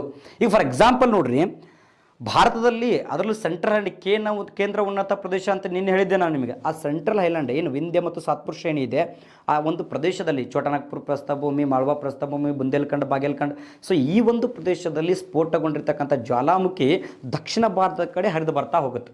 ಸೊ ಹರಿದು ಬಂದು ಏನು ನಿರ್ಮಾಣ ಆಗುತ್ತೆ? ಬಸಾಲ್ಟ್ ಶಿಲೆಯ ಪದರ ನಿರ್ಮಾಣ ಆಗುತ್ತೆ. ಅದಾದಮೇಲೆ ಯಾವುದೇ ಕಾರಣಕ್ಕೂ ಕೂಡ ಏನಾಗಿಲ್ಲ, ಅಲ್ಲಿ ಜ್ವಾಲಾಮುಖಿ ಸ್ಫೋಟಗೊಂಡಿದೆ. ಇಂತಹ ಜ್ವಾಲಾಮುಖಿಗಳನ್ನ ನಾವೆಂತ ಕರಿತೀವಿ? ಲುಪ್ತ ಅಥವಾ ಸತ್ತ ಜ್ವಾಲಾಮುಖಿಗಳು ಅಂತೇಳಿ ಕರಿತೀವಿ. ಭಾರತದಲ್ಲಿ ಕಂಡು ಬರ್ತಕ್ಕಂಥ ಗಿರ್ನಾರ್ ಬೆಟ್ಟಗಳು ಎಕ್ಸಾಂಪಲ್ ಕೇಳಿದ್ದಾನೆ. ಭಾರತದಲ್ಲಿ ಕಂಡು ಬರ್ತಕ್ಕಂತಹ ಗಿರ್ನಾರ್ ಬೆಟ್ಟಗಳು ಲುಪ್ತ ಜ್ವಾಲಾಮುಖಿಗೆ ಉದಾಹರಣೆ ಆಗಿರ್ತಕ್ಕಂಥದ್ದು ಅಂತೇಳಿ ಕರಿತೀವಿ. ಸರ್, ಹಾಗಾದರೆ ಜ್ವಾಲಾಮುಖಿಗಳ ಬಗ್ಗೆ ಗೊತ್ತಾಯ್ತು ನಮಗೆ, ಹೌದಾ? ಸೊ ಪ್ರಪಂಚದಲ್ಲಿ ಅತಿ ಹೆಚ್ಚಿನ ಜ್ವಾಲಾಮುಖಿಗಳು 75%ಕ್ಕೂ ಅಧಿಕನಷ್ಟು ಜ್ವಾಲಾಮುಖಿಗಳು ಎಲ್ಲಿ ಸಂಭವಿಸ್ತವೆ ಅಂತಂದರೆ ಈ ಪೆಸಿಫಿಕ್ ಸಾಗರ ಏನಿದೆ, ಈ ಪೆಸಿಫಿಕ್ ಸಾಗರದ ಸುತ್ತಲಿನ ಪ್ರದೇಶದಲ್ಲಿ ಸಂಭವಿಸ್ತತಿ. ಪೆಸಿಫಿಕ್ ಸಾಗರದ ಸುತ್ತಲಿನ ಪ್ರದೇಶದಲ್ಲಿ ಪ್ರಪಂಚದ 75%ಕ್ಕೂ ಅಧಿಕ ಪ್ರಮಾಣದಲ್ಲಿ ಭೂಕಂಪ ಮತ್ತು ಜ್ವಾಲಾಮುಖಿಗಳು ಸಂಭವಿಸ್ತವೆ. ಸೊ ಹೀಗಾಗಿ ಈ ಒಂದು ಪ್ರದೇಶವನ್ನು ಏನಂತ ಕರೀತಾರ ಅಂತಂದ್ರೆ the great ring of fire ಅಥವಾ ಪೆಸಿಫಿಕ್ ಮಹಾ ಅಗ್ನಿವೃತ್ತ ಅಂತೇಳಿ ಕರೀತಾರ. ಏನು ಕರೀತಾರ? ಪೆಸಿಫಿಕ್ ಮಹಾ ಅಗ್ನಿವೃತ್ತ ಅಂತೇಳಿ ಕರೀತಾರ. Okay, so great ring of fire ಯಾವುದನ್ನು? ಪೆಸಿಫಿಕ್ ಸಾಗರದ ಸುತ್ತಲಿನ ಪ್ರದೇಶ ಏನಿದೆ, ಈ ಸುತ್ತಲಿನ ಪ್ರದೇಶವನ್ನು ನಾವು the great ring of fire or Pacific ring of fire ಅಥವಾ ಮಹಾ ಅಗ್ನಿವೃತ್ತ ಅಂತೇಳಿ ಕರಿತೀವಿ. ಯಾಕಂತಂದರೆ ಇಲ್ಲಿ ಏನಪ್ಪ ಅಂತಂದರೆ ಸಮುದ್ರದ ಭೂಫಲಕ ಅಂದರೆ ಸಾಗರ, ಪೆಸಿಫಿಕ್ ಸಾಗರದ ಭೂಫಲಕ, oceanic crust and continental crust, ಭೂಮಿಯ ಭೂಫಲಕಗಳು ಒಂದನ್ನೊಂದು ಸಂಧಿಸ್ತಾ ಇದ್ದಾವೆ, ಘರ್ಷಣೆ ಹೊಂದಿರ್ತಿದ್ದಾವೆ, ಸಬ್ಡಿಕ್ಷನ್ ಆಗ್ತದೆ. ಸೊ ಹೀಗಾಗಿ ಅತಿ ಹೆಚ್ಚಿನ ಜ್ವಾಲಾಮುಖಿಗಳು ಈ ಒಂದು ಪ್ರದೇಶದಲ್ಲಿ ಸ್ಥಾಪಿತಗೊಂಡಿದ್ದಾವೆ. ಹೀಗಾಗಿ ಪೆಸಿಫಿಕ್ ಸಾಗರದ ಸುತ್ತಲಿನ ಪ್ರದೇಶವನ್ನು ನಾವು the great ring of fire ಅಥವಾ ಮಹಾ ಅಗ್ನಿವೃತ್ತ ಅಂತ, ಪೆಸಿಫಿಕ್ ಅಗ್ನಿವೃತ್ತ ಅಂತೇಳಿ ಕರಿತೀವಿ. ಯಾಕಂದ್ರೆ ನೋಡಿ, ಇಲ್ಲಿ ಭಾಳ ಸತಿ ಪ್ರಶ್ನೆ ನೋಡಿ, ಜಪಾನ್ ಇದೆ, ಆಸ್ಟ್ರೇಲಿಯಾದಿದೆ, ಯಾವುದು ಇಂಡೋನೇಷ್ಯಾ ದ್ವೀಪಗಳದಾವ, ನೆಕ್ಸ್ಟು ಅಮೆರಿಕಾದ ಪಶ್ಚಿಮ ಭಾಗ, ದಕ್ಷಿಣ ಅಮೆರಿಕಾದ ಪಶ್ಚಿಮ ಭಾಗ, ಎಲ್ಲ ಪ್ರದೇಶಗಳಲ್ಲೂ ಕೂಡ ಅತಿ ಹೆಚ್ಚಿನ ಜ್ವಾಲಾಮುಖಿಗಳು ಸ್ಥಾಪಿತಗೊಂಡಿದ್ದಾವೆ ಅಂತಕ್ಕಂಥದ್ದು. ಅರ್ಥ ಆಯ್ತಾ? ಸೊ ಹೀಗಾಗಿ ಇದನ್ನು ಎಂತ ಕರಿತೀವಿ, ಗ್ರೇಟ್ ರಿಂಗ್ ಆಫ್ ಫೈರ್ ಅಂತೇಳಿ ಕರಿತೀವಿ. ಇಲ್ಲಿ ಇನ್ನೊಂದು ಪ್ರಶ್ನೆ ಕೇಳ್ತಾನೆ, ಏನು ಸರ, ಪ್ರಪಂಚದಲ್ಲಿ ಕಂಡುಬರ್ತಕ್ಕಂತಹ ಪ್ರಮುಖ ದ್ವೀಪಗಳು, ಪ್ರಪಂಚ ಕಂಡುಬರ್ತಕ್ಕಂತಹ ಪ್ರಮುಖ ದ್ವೀಪಗಳಾಗಿರ್ತಕ್ಕಂಥ ಇಂಡೋನೇಷ್ಯಾ ದ್ವೀಪಗಳು, ಯಾವ ದ್ವೀಪಗಳು?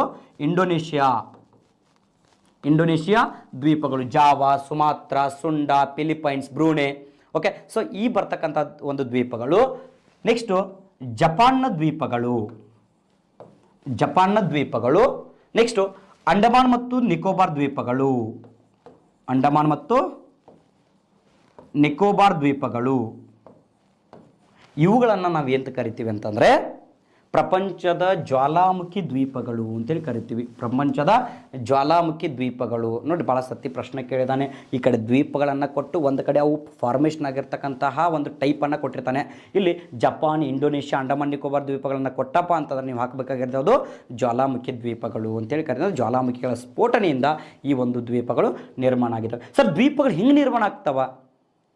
ನೆಕ್ಸ್ಟ್ ಪ್ರಶ್ನೆ ನಿಮ್ಮದು, ಜ್ವಾಲಾಮುಖಿಗಳ ಸ್ಫೋಟನೆಯಿಂದ ದ್ವೀಪಗಳು ಹೆಂಗೆ ನಿರ್ಮಾಣ ಆಗ್ತಾವ? ಸೊ ಇಲ್ಲಿ ಪ್ರಮುಖವಾಗಿ ಸಮುದ್ರದ ತಳಭಾಗದಲ್ಲೂ ಕೂಡ ಏನಾಗ್ತವೆ ಅಂದರೆ ಜ್ವಾಲಾಮುಖಿಗಳು ಸ್ಫೋಟಗೊಳ್ತವೆ. ಸಮುದ್ರದ ತಳಭಾಗದಲ್ಲೂ ಕೂಡ ಜ್ವಾಲಾಮುಖಿಗಳು ಸ್ಫೋಟಗೊಳ್ತವೆ.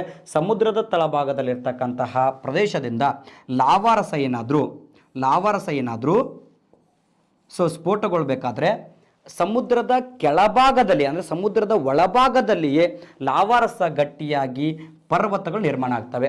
ಸೊ ಅಂತಹ ಪರ್ವತಗಳನ್ನು ನಾವು ಸೀಮೌಂಟ್ಸ್ ಅಂತೇಳಿ ಕರಿತೀವಿ. ಏನು ಕರಿತೀವಿ? ಸೀಮೌಂಟ್ಸ್ ಅಂತೇಳಿ ಕರಿತೀವಿ.